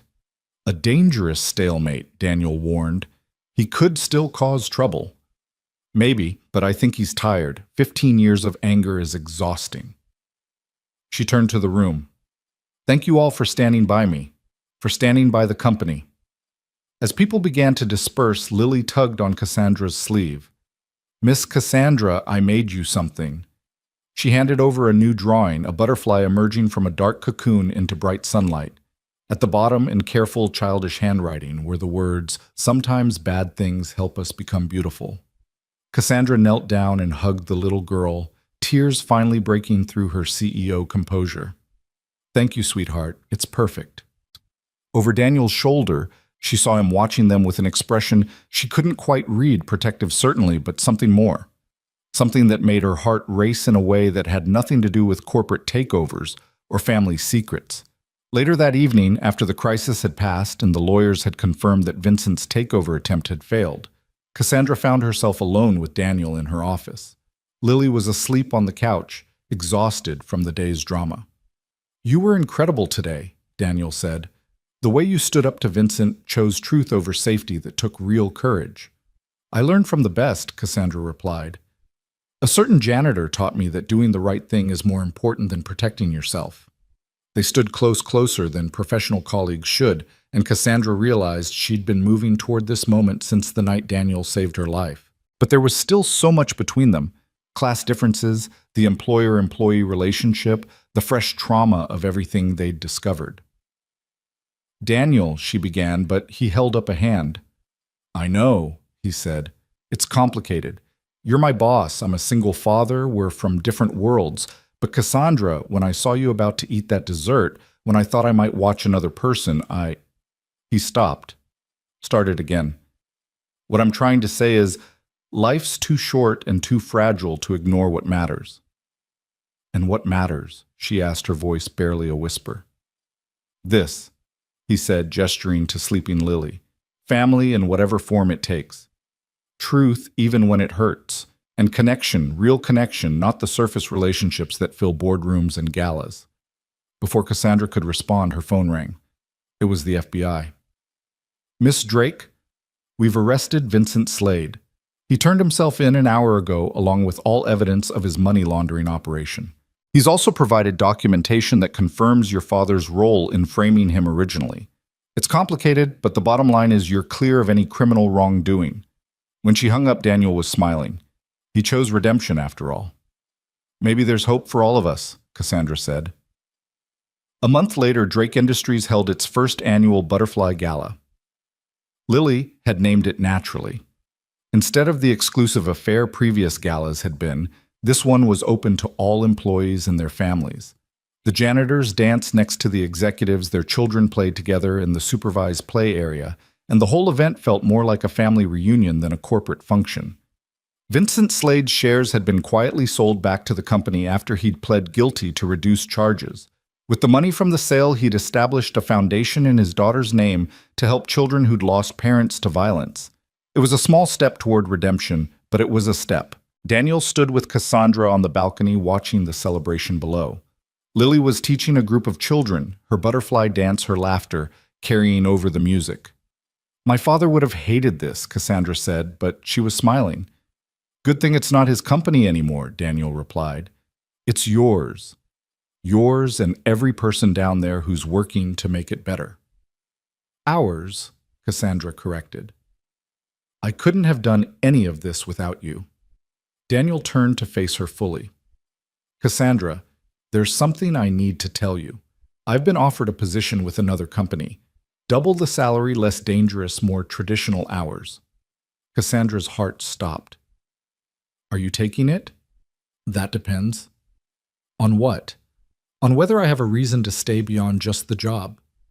The question hung between them, loaded with possibilities. Cassandra thought about the walls she'd built, the isolation she'd accepted as the price of success. Then she thought about the last few months, the warmth of Lily's hugs, the strength of Daniel's presence, the feeling of belonging to something more than a corporate empire. "I can think of several reasons," she said carefully. "The childcare program needs oversight. The employee advocacy program is still developing. The security protocols require constant updating." "All professional reasons," Daniel noted. "There might be personal ones too," Cassandra admitted, "but those are complicated." "The best things usually are." He moved closer, close enough that she could smell his cologne, something simple and clean, nothing like the expensive fragrances the executives wore. "Sarah taught me that love isn't about finding someone perfect. It's about finding someone whose imperfections complement your own." "I have a lot of imperfections," Cassandra warned. "So do I, but look what we've accomplished despite them, or maybe because of them." From below, Lily's voice rang out, "Daddy, Miss Cassandra, come dance with us." They looked down to see the little girl waving enthusiastically, surrounded by other children who'd taken up the cry. "I think we're being summoned," Daniel said, offering his arm. Cassandra took it, feeling something click into place, not dramatically, but quietly, like the last piece of a puzzle you didn't even know you were solving. As they descended to join the celebration, she caught sight of their reflection in the polished marble walls. A CEO in a designer gown, a former janitor in a rented tuxedo, a little girl who'd lost her mother but refused to stop believing in butterflies. They looked like a family, an unconventional one, certainly, but a family nonetheless. The transformation of Drake Industries continued over the following months. The company became a model for corporate reform, with business schools sending students to study their radical transparency policies and employee-first approach. Stock prices not only recovered but soared to record highs as consumers rewarded the company's ethical stance with their loyalty. But the real changes were smaller, more personal. Cassandra learned to leave the office while the sun was still up, joining Daniel and Lily for dinner in their small apartment that felt more like home than her penthouse ever had.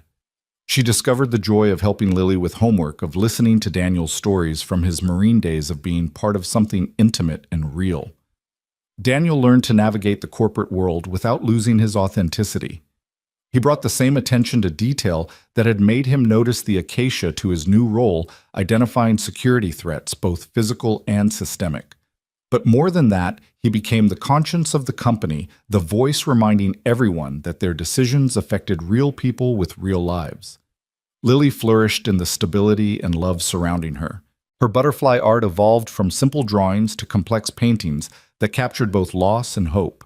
She started calling Cassandra Aunt Cass, a title that meant more to the CEO than any corporate honorific ever had.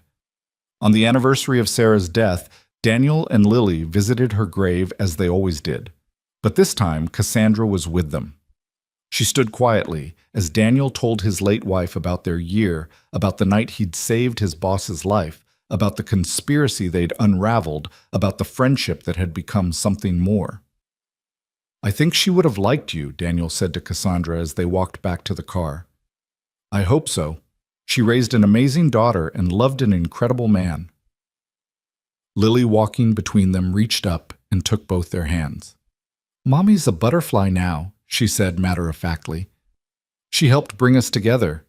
That's what butterflies do. They spread their wings and change things just by being beautiful." 6 months after the night of the poisoned dessert, Cassandra stood before the board to deliver her quarterly report. The numbers were impressive: profits up, employee satisfaction at an all-time high, public trust fully restored. But the real victory was in the details: the number of employees who'd been able to afford their children's medical care, the janitors who'd received promotions based on merit rather than connections, the toxic executives who'd been replaced with people who understood that power came with responsibility. "Any questions?" she asked as she concluded her presentation. Harrison Wade raised his hand with a slight smile. "Just one. When are you going to make an honest man out of our director of security?" The board laughed. They'd all noticed the growing closeness between Cassandra and Daniel. What had started as gratitude had evolved into respect, then friendship, then something deeper that neither had quite named yet. "That's not a matter for board discussion," Cassandra said, but she was smiling too. Later in her office, she found Daniel waiting with Lily. The little girl was practically vibrating with excitement. "We have something to ask you," Daniel said, unusually formal. "Daddy, let me do it," Lily interrupted. She pulled out a butterfly painting, but this one was different. In the center, instead of a butterfly, were 3 figures holding hands. "Will you be our family officially?" Cassandra looked from the painting to Daniel's hopeful face to Lily's eager one. She thought about the journey that had brought them here, from a desperate shout in a ballroom to this moment of quiet possibility. "Are you proposing?" she asked Daniel with mock seriousness. "Actually," he said, dropping to one knee and pulling out a small velvet box, "I am." The ring was simple, a single diamond surrounded by small sapphires that caught the light like butterfly wings. It wasn't the massive statement piece her social circle would expect, but it was perfect. "I know we're from different worlds," Daniel began. "I know it hasn't been long. I know there will be people who say a janitor shouldn't marry a CEO. But Cassandra, you've taught me that the only opinions that matter are from the people who truly see us. And I see you not the CEO, not the heiress, but the woman who chose truth over safety, who rebuilt an empire on a foundation of integrity, who made room in her life for a broken janitor and his butterfly-obsessed daughter." "Say yes," Lily Stage whispered. "Please say yes." Cassandra knelt down to their level, abandoning all CEO pretense. "Yes," she said simply. "Yes to both of you. Yes to being a family. Yes to butterflies and bedtime stories and all of it." As Daniel slipped the ring onto her finger and Lily wrapped them both in an enthusiastic hug, Cassandra thought about the night that had started it all. A janitor had saved her life by seeing what everyone else had missed. But in the end, he'd done something even more profound. He'd saved her from a life half-lived, from the isolation she'd mistaken for strength, from the legacy of corruption and loneliness her father had left her. The wedding was held in the Drake Industries Child Care Center, surrounded by butterfly paintings and the laughter of children.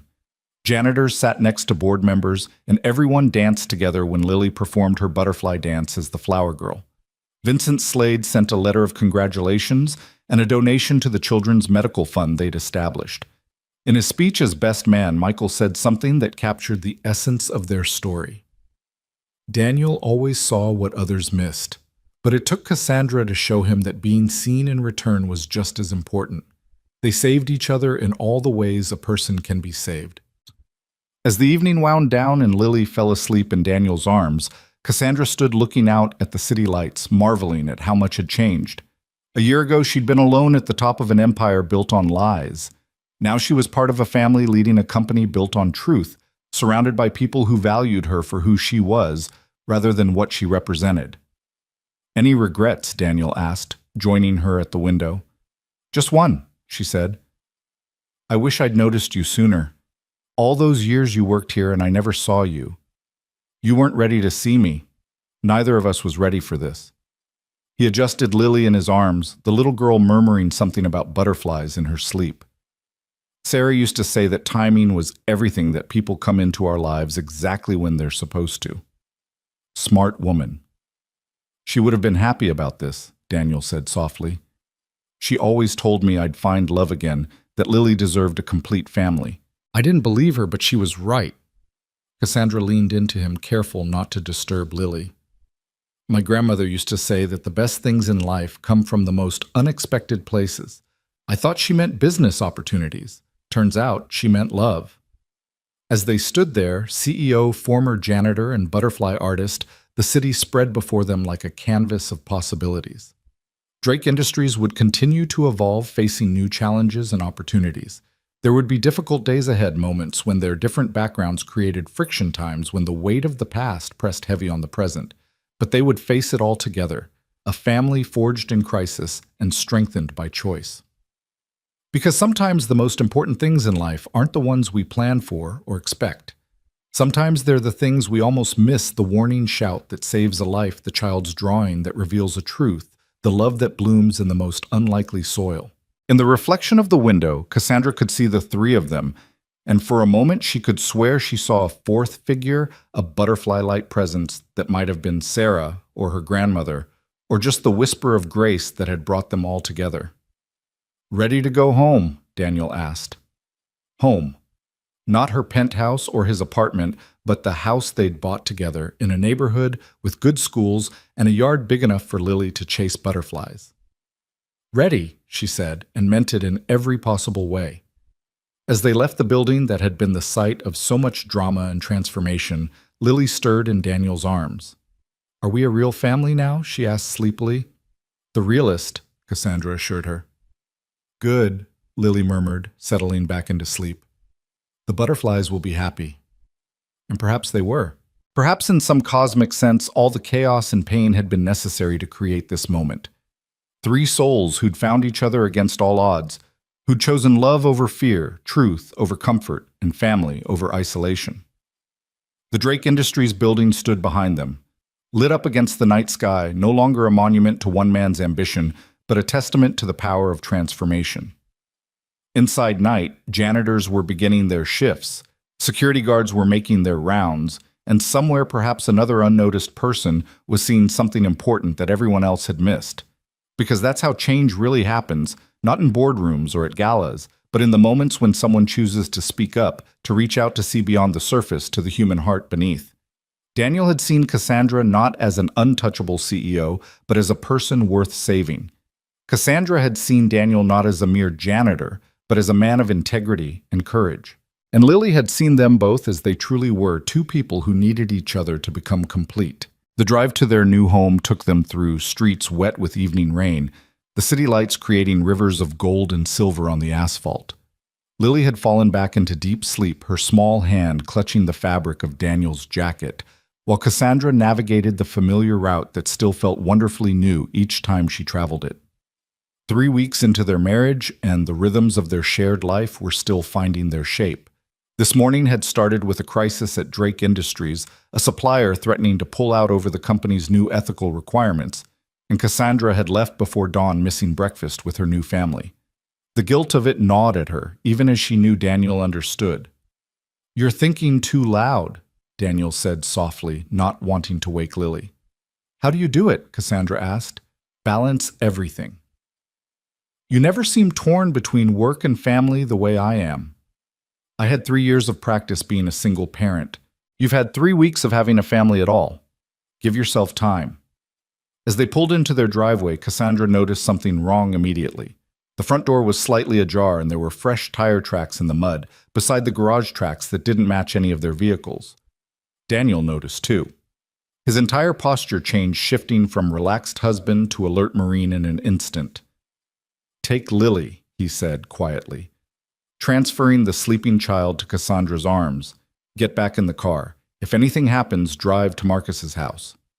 "Daniel, please." His hand briefly touched her cheek. "Let me check it out." But before he could move toward the house, a figure emerged from the shadows of their porch.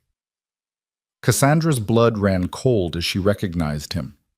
Adrian Cross, looking haggard and desperate, nothing like the polished executive who'd tried to kill her months ago. "I'm not here to hurt anyone," Adrian said quickly, his hands raised. "I just need to talk." "You're supposed to be in prison," Daniel said, positioning himself between Adrian and his family. "Early release, good behavior, and overcrowding." Adrian's laugh was bitter. "Turns out attempted murder by allergen doesn't carry the same weight as shooting someone. Plus my lawyer was very good." "What do you want?" Cassandra asked, adjusting Lily's weight in her arms. The little girl stirred but didn't wake. "To warn you, Vincent Slade, he's not done. Prison didn't stop him from planning. He's been corresponding with someone on the outside, someone close to you. I overheard things being in the same facility." Daniel pulled out his phone ready to call the police, but Adrian held up a hand. "Wait, just hear me out. I know I have no right to ask for anything, but this is bigger than our history." "You tried to kill me," Cassandra said flatly. "I know, and I'll carry that guilt forever. But right now someone else is planning something worse. Vincent's correspondent, they're not after you. They're after her." He pointed at Lily. The words hit like ice water. Daniel's expression turned deadly. "If you're lying." "I'm not. Think about it. What would hurt you both more than anything? What would destroy the life you've built? They know you can handle threats to yourselves, but a child—" Cassandra's mind raced. Who's helping Vincent? "I don't know. He was careful, used codes, but I heard him mention the butterfly room, said it would be poetic justice, whatever that means." The butterfly room. The child care center at Drake Industries covered in Lily's artwork, where Lily spent her days while Daniel and Cassandra worked. "When?" Daniel demanded. "Soon. Maybe tomorrow.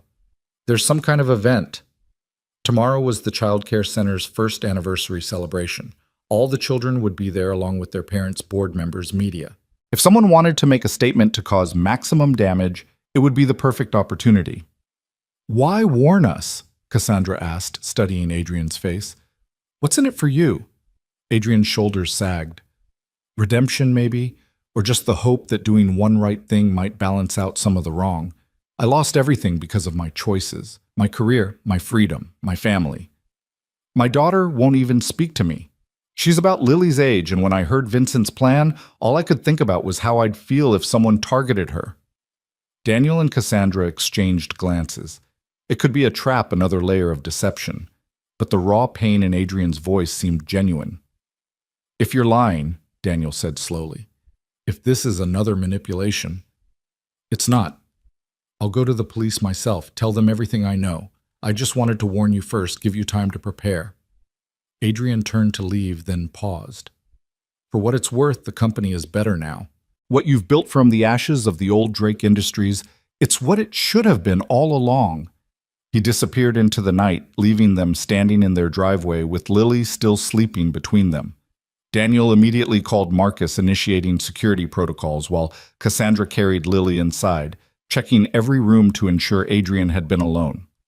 Within an hour, their house had become a command center. Marcus arrived with his team, Professor Chen connected via secure video link, and Michael came to help analyze the threat. They worked through the night reviewing security footage, employee records, and visitor logs for the childcare center. "There," Michael said suddenly, pointing at a screen showing the previous week's footage. "That maintenance worker. She's not on our regular staff." The woman on the screen was unremarkable, middle-aged brown hair, the kind of person who could blend into any crowd. But there was something familiar about her posture, the way she moved. "Enhance her face," Cassandra ordered. When the image cleared, Cassandra gasped. "That's Dr. Elizabeth Trent. She's supposed to be in federal prison." "She was released 2 days ago," Marcus reported, checking his sources. "Compassionate release for a terminal illness, pancreatic cancer, supposedly." Supposedly. "The documentation looks legitimate, but we both know documents can be forged." Daniel studied the footage. "She's not moving like someone with terminal cancer. Look at her posture, her gait. She's healthy." "A fake diagnosis to get early release," Cassandra concluded. "Vincent must have arranged it, but how would she access the childcare center?" "She's using stolen credentials," Michael discovered. "The real maintenance worker, Maria Santos, reported her ID missing last week. She thought she'd just misplaced it."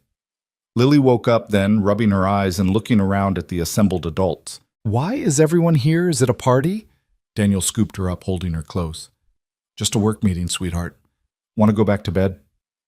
"Can I stay? I promise I'll be quiet." She looked at Cassandra with those earnest brown eyes. "Please, Aunt Cass." Against her better judgment, Cassandra nodded. "But you have to stay with Daddy, okay?" As Lily settled in Daniel's lap with her coloring book, the team continued their investigation.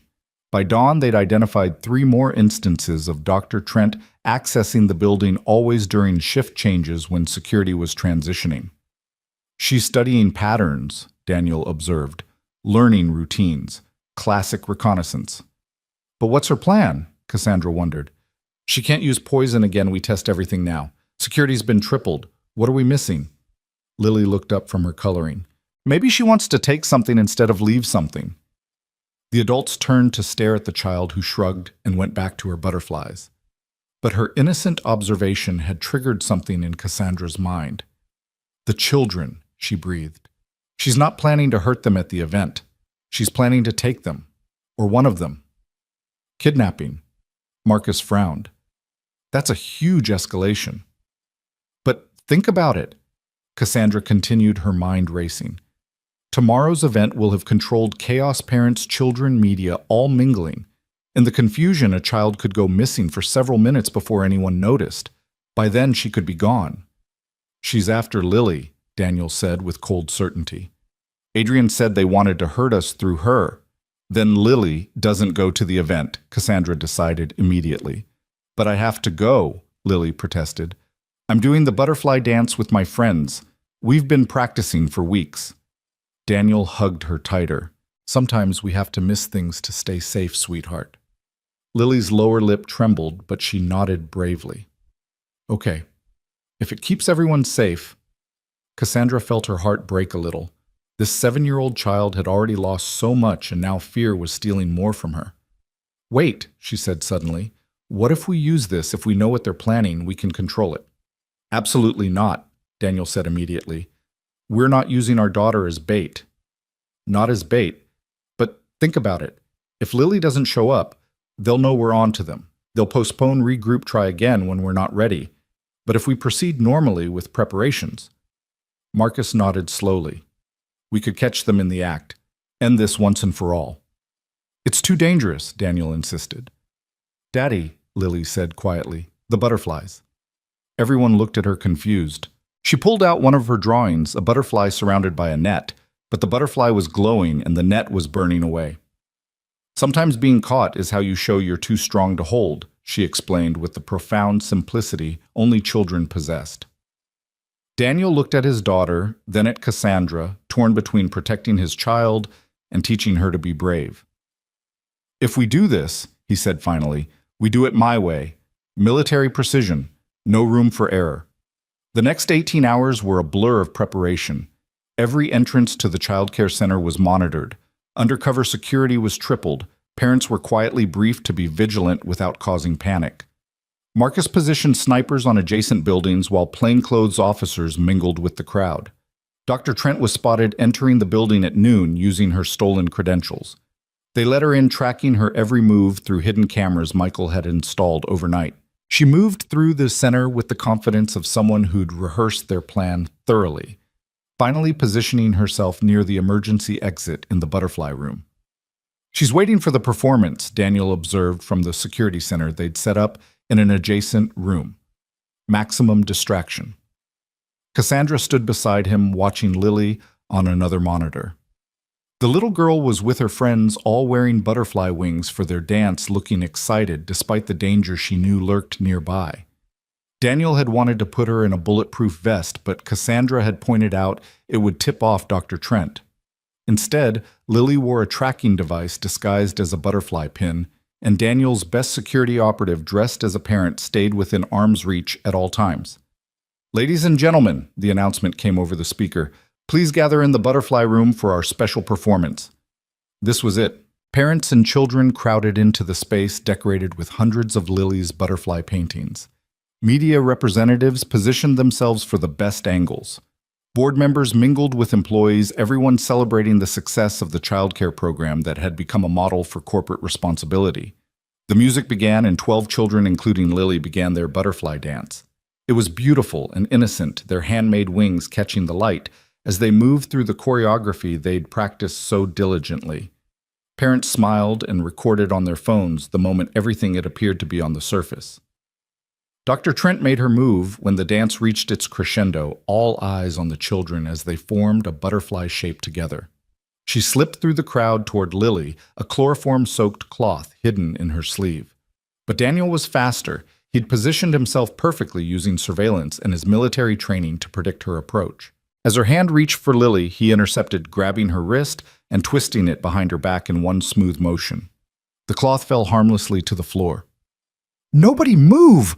Dr. Trent hissed, and that's when they saw the device in her other hand, a dead man's switch connected to something under her coat. The room froze. Parents instinctively pulled their children closer. The butterfly dance stopped mid-motion, the children confused but sensing danger. "Everyone stay calm," Cassandra said, stepping forward with the authority that had commanded boardrooms and now commanded a hostage situation. "Dr. Trent, what do you want?" "Justice," the woman spat. "You destroyed everything: my career, my life, my reputation. I spent my whole life building my pharmaceutical company, and you tore it down in a single day." "You tried to murder me," Cassandra reminded her. "You provided the poison that could have killed dozens of people with allergies." "It was supposed to be clean, just you." Adrian promised it would be simple.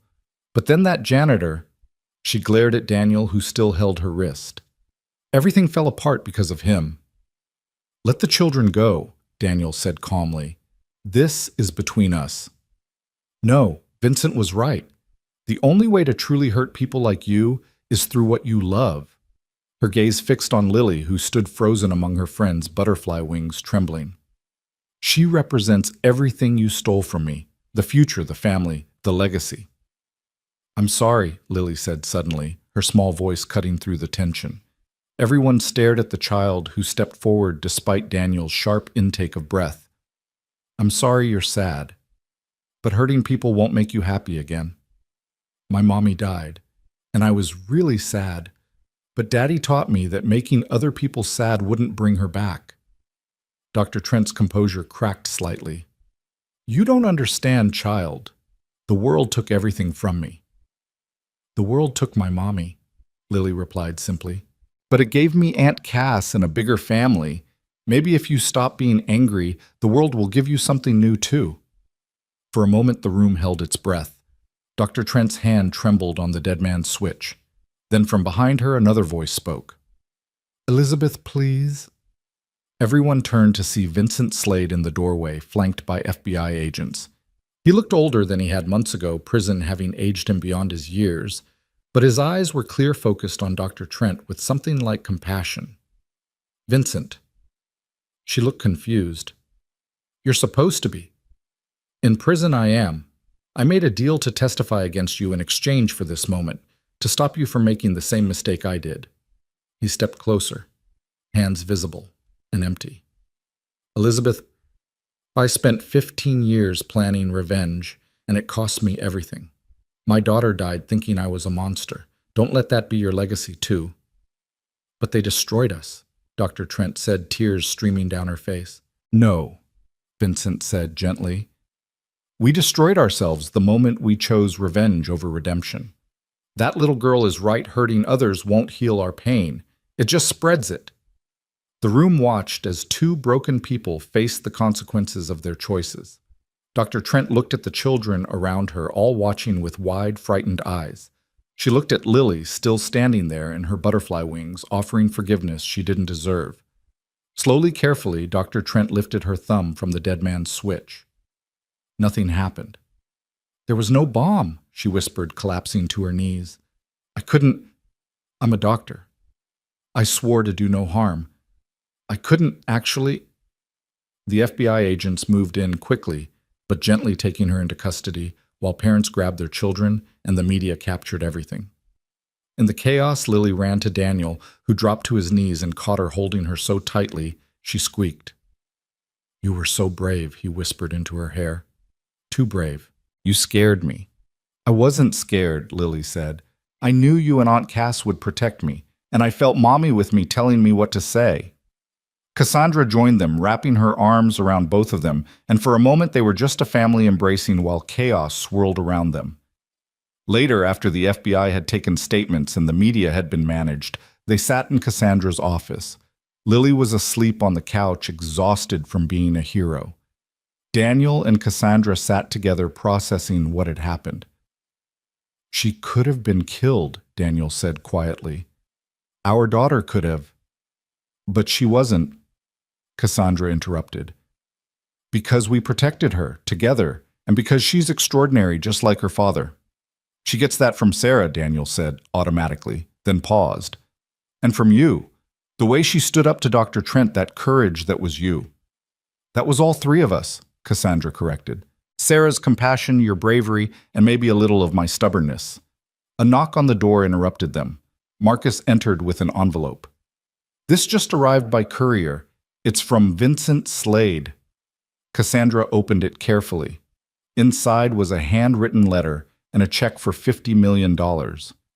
Dear Miss Drake, she read aloud, this money represents everything I gained from my years of planning revenge. I'm returning it to Drake Industries with one request: use it to expand the childcare program to other companies, other cities. Let Lily's butterflies spread their wings wider. Today, I watched a 7-year-old girl show more wisdom than I've managed in 70 years. She was right, holding on to anger only spreads pain. I'll spend my remaining years in prison, but perhaps some good can come from my mistakes. Tell Mr. Merrick he's raising an exceptional child. Tell him also that love, real love, the kind that makes you better rather than bitter, is worth more than any revenge. I'm told my daughter loved butterflies too. Perhaps that's not a coincidence. Vincent Slade. The room was quiet for a moment, then Lily stirred on the couch. Did someone say butterflies? She asked sleepily. Yes, sweetheart, Daniel said, moving to sit beside her. Mr. Slade wants to help spread your butterflies everywhere. Good, Lily said with satisfaction. Everyone needs butterflies. They remind us that beautiful things can come from dark places. Over the following months, the Butterfly Foundation was established with Vincent's money, creating childcare centers across the country.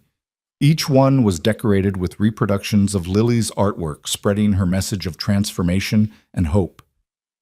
Dr. Elizabeth Trent received psychiatric treatment as part of her sentence, eventually becoming an advocate for mental health support in the corporate world.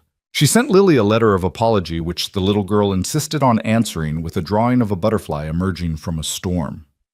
Adrian Cross, his warning having proved genuine, was given a job at a nonprofit focused on corporate ethics reform. He worked under an assumed name, slowly rebuilding a life based on service rather than ambition. The night of what became known as the Butterfly Incident, Daniel and Cassandra lay in bed, Lily asleep between them.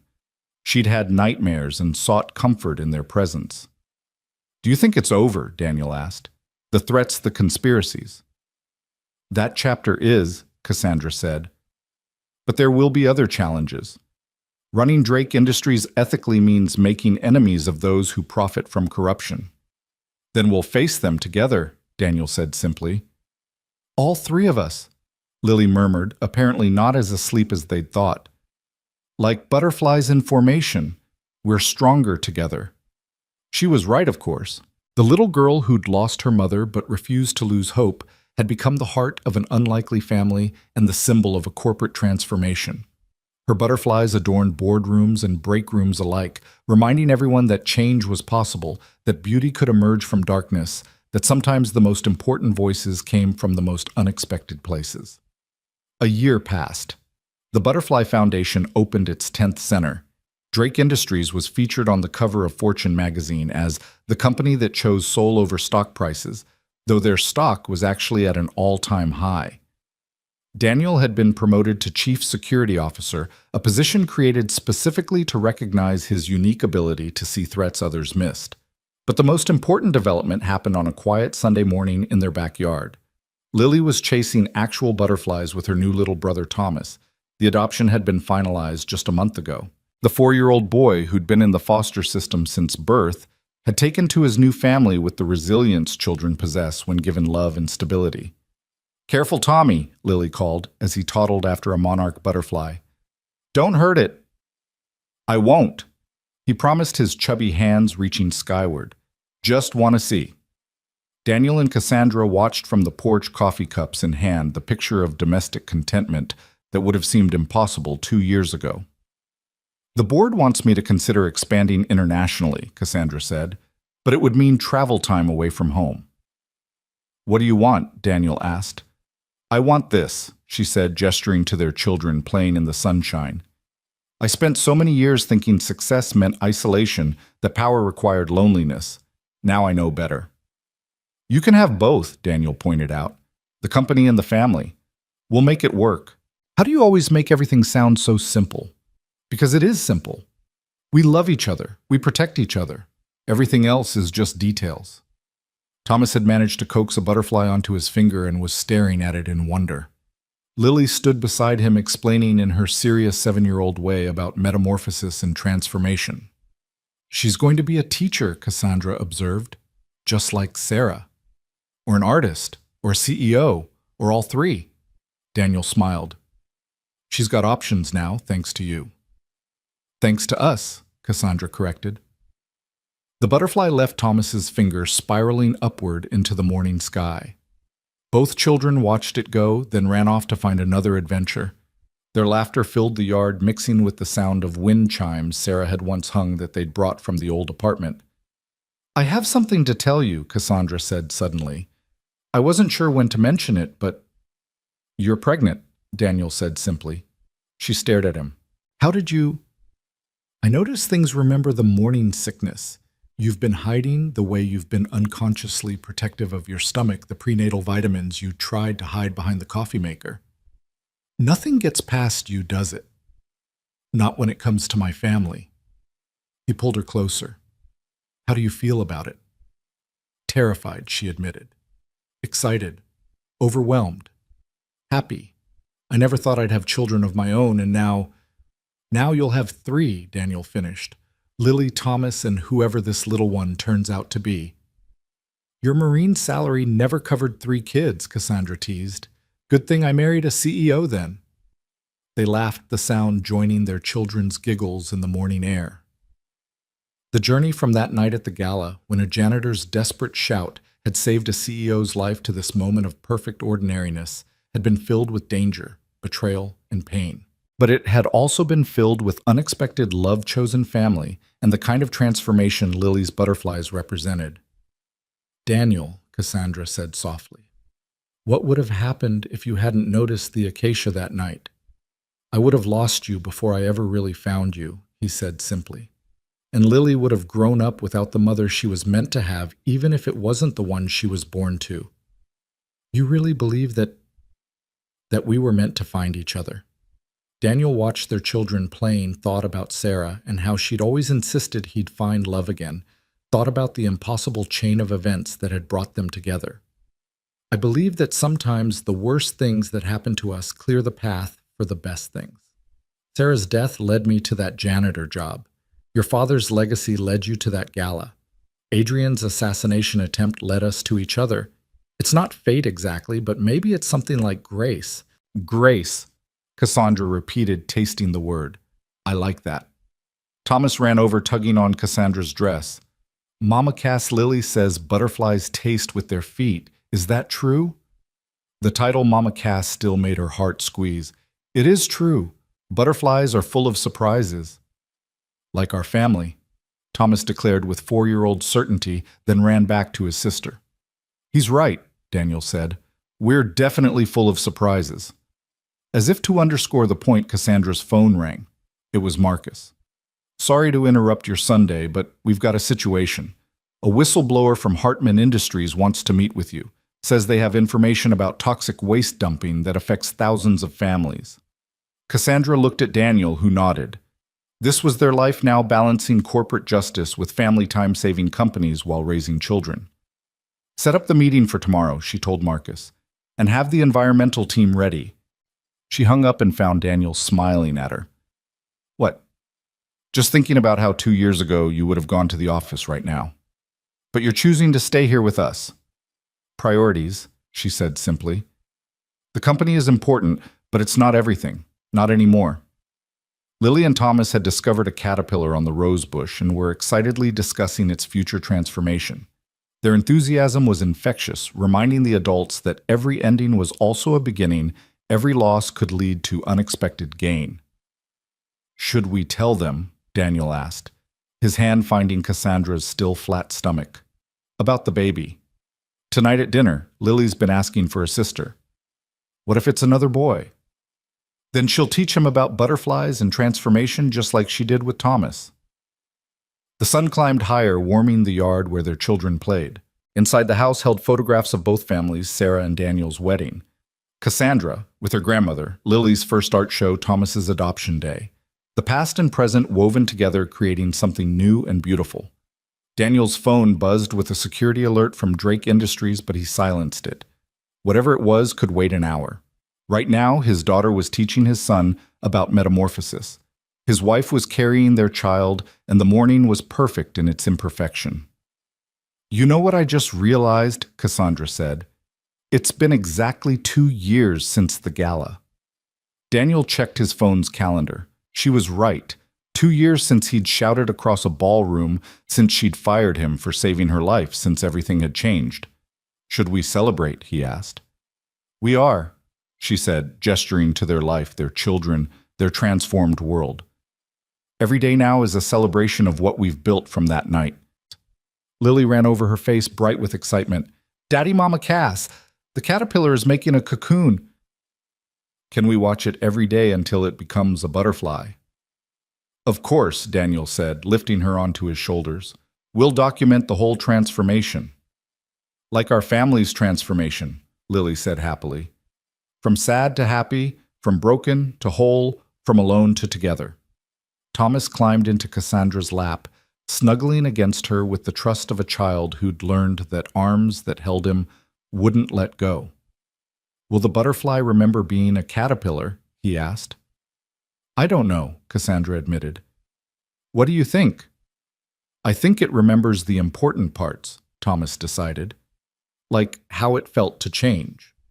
As the family sat together in their backyard watching a caterpillar begin its journey toward wings, they embodied the very transformation Lily's butterflies represented.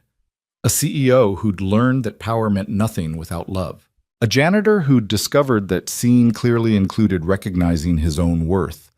A little girl who'd lost her mother but gained a family. A little boy who'd found his forever home. And soon a new life that would be born into a world where butterflies decorated corporate boardrooms and reminded everyone that beautiful things could emerge from the darkest places.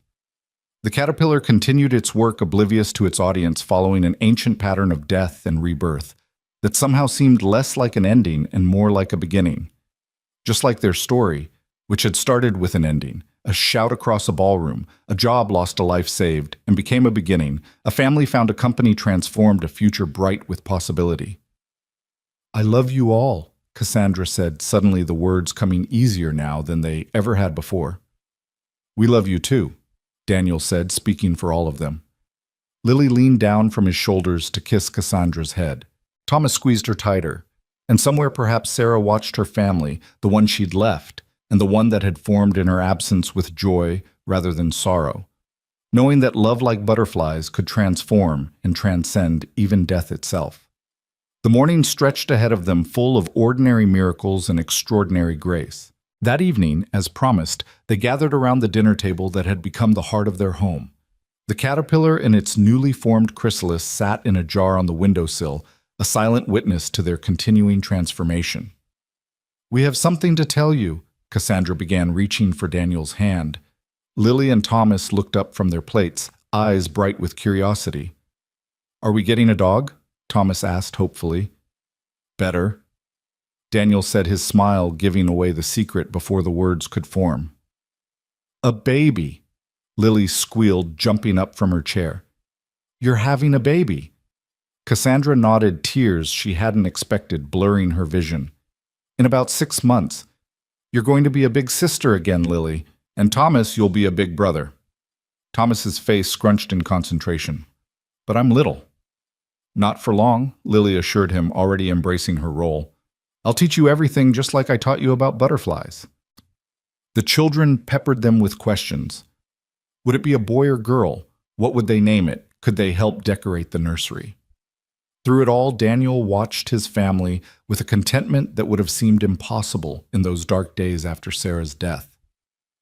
Later, after the children were asleep, he found Cassandra in what would become the nursery, holding one of Lily's earliest butterfly paintings. I want to put this here, she said. The first thing our baby sees should be transformation. Sarah would have loved this, Daniel said quietly. All of it. You giving Lily the mother she needed, us building this family the way her death led to so much life. Do you think she knows? Cassandra asked. Wherever she is, do you think she can see what her sacrifice led to? Daniel wrapped his arms around her from behind, his hands resting on the slight swell of her stomach. I think love like Sarah's doesn't just disappear. It transforms like butterflies. Cassandra finished, leaning back against him. 5 years had passed since that night at the gala. The caterpillar had long since become a butterfly and flown away. Thomas was 9 now, confident and curious, following Lily's lead in everything. Lily, 12 and wise beyond her years, had started teaching art classes at the butterfly centers, passing on her mother's legacy and Cassandra's strength to other children who'd known loss. The baby Cassandra had carried became twins Sarah and Charles, named for the grandmother who'd loved butterflies, and the grandfather who'd finally, through his daughter's courage, found redemption. They were 3 now, chaos and joy, in equal measure, their laughter filling the spaces that had once held only silence. Drake Industries had become the standard for ethical corporate practice. The boy who'd once cleaned their offices at night had become the man who protected not just the company, but the principles it stood for. The woman who'd built walls had torn them down, creating spaces where janitors and CEOs shared the same elevators, the same dreams, the same opportunities for transformation. On this particular morning, another anniversary of the night, everything changed. Daniel stood in the butterfly room of the original childcare center. The walls were covered with hundreds of paintings now, not just Lily's, but from children across the country who'd been touched by the Butterfly Foundation. You saved more than just my life that night, Cassandra said, joining him. She was carrying Charles while Sarah toddled ahead, trying to catch dust motes in the morning sunlight. We saved each other, Daniel corrected, catching Sarah before she could bump into a table. That's what families do. Well, Lily and Thomas burst in, both in their school uniforms, arguing about something that probably didn't matter but felt crucial to them. Mom, tell Thomas that butterflies can see ultraviolet, Lily demanded. Dad, tell Lily that not everything has to be about butterflies, Thomas countered. Before either parent could respond, a familiar figure appeared in the doorway. Vincent Slade, aged and frail, accompanied by a guard. He'd been given special permission to attend this anniversary celebration, his first time outside prison walls in 5 years. Mr. Slade, Lily said, recognizing him immediately. She walked over without hesitation, extending her hand. Thank you for the butterfly centers. They've helped so many families. Vincent's eyes filled with tears as he shook the young girl's hand. No, young lady. Thank you. You taught an old man that transformation is possible at any age. The ceremony that followed was simple but profound. Hundreds gathered employees, families, even former enemies who'd found redemption through the Drake Industries Second Chance program. Adrian Cross was there with his daughter who'd finally forgiven him and now played with Thomas. Dr. Trent, truly ill now, but at peace, sat in a wheelchair surrounded by the mental health advocates she'd inspired. Harrison Wade, nearly 90, but still sharp, gave a speech about courage and transformation.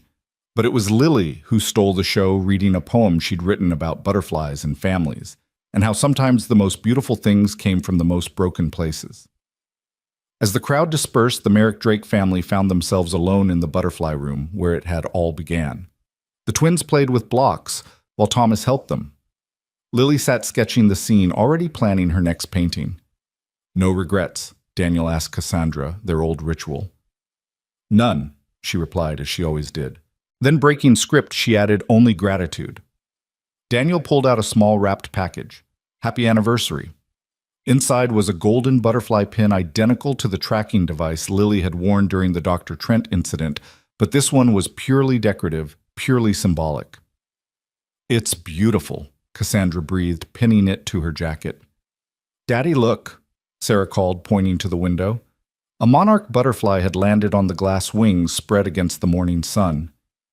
It's Mommy, Lily said softly, the way she always did when butterflies appeared at significant moments. Whether it was true or simply a comfort didn't matter. What mattered was the transformation they'd all undergone, the family they'd become, the lives they'd changed. Daniel gathered his family close, his daughter who'd taught them about resilience, his son who'd shown them second chances were possible, his twins who represented the future, and his wife who'd proven that even CEOs could transform. I love you all, he said, the words that had once been so hard now flowing like breath. We love you too, they chorused, even the twins babbling their version of the words. Outside, the butterfly lifted off the window and spiraled upward, joining others in a dance that looked choreographed but was simply nature following its course. Inside, a family that had been built from loss and found through courage continued their own transformation, proving daily that sometimes the most important things in life came from the most unexpected places. The janitor who'd seen everything. The CEO who'd been blind. The little girl who'd lost her mother but never lost hope. The family they'd become. The butterflies that reminded them all that beautiful things could emerge from the darkest cocoons. As they left the building together, Lily turned back one last time to look at the butterfly room. It all started here, she said. No, Cassandra corrected gently. It started with your father's courage and your mother's love. This room just happened to be where those things intersected with my life. And changed everything, Daniel added. They walked out into the sunlight where their car waited to take them home. Home to the house with the yard where butterflies danced. Home to dinner conversations and bedtime stories. Home to the life they'd built from the ashes of their separate griefs. Behind them, Drake Industries Tower stood tall, its windows reflecting the sky like 1,000 mirrors. But it was no longer a monument to one man's ambition. It had become something else entirely, a symbol that transformation was possible, that the smallest voices could carry the most important messages, that sometimes a janitor's shout across a crowded ballroom could echo through generations. The butterfly pin on Cassandra's jacket caught the light as she helped the twins into their car seats. Daniel secured Thomas's seatbelt while Lily sketched the scene in her ever-present notebook. An ordinary moment in an extraordinary story. As they drove away, a formation of butterflies crossed their path, heading south for the winter. The twins pointed and laughed. Thomas made up a story about where they were going. Lily drew them in flight. Daniel reached for Cassandra's hand. And in that moment, complete in its simple perfection, the transformation was complete. Not ended transformation never truly ends, but complete, in the way a chrysalis is complete when the butterfly emerges forever changed, ready to fly. The janitor who'd saved a life had found a family. The CEO who'd nearly died had learned to live. The children who'd lost had learned to love again. The butterflies painted and real continued their eternal dance of change.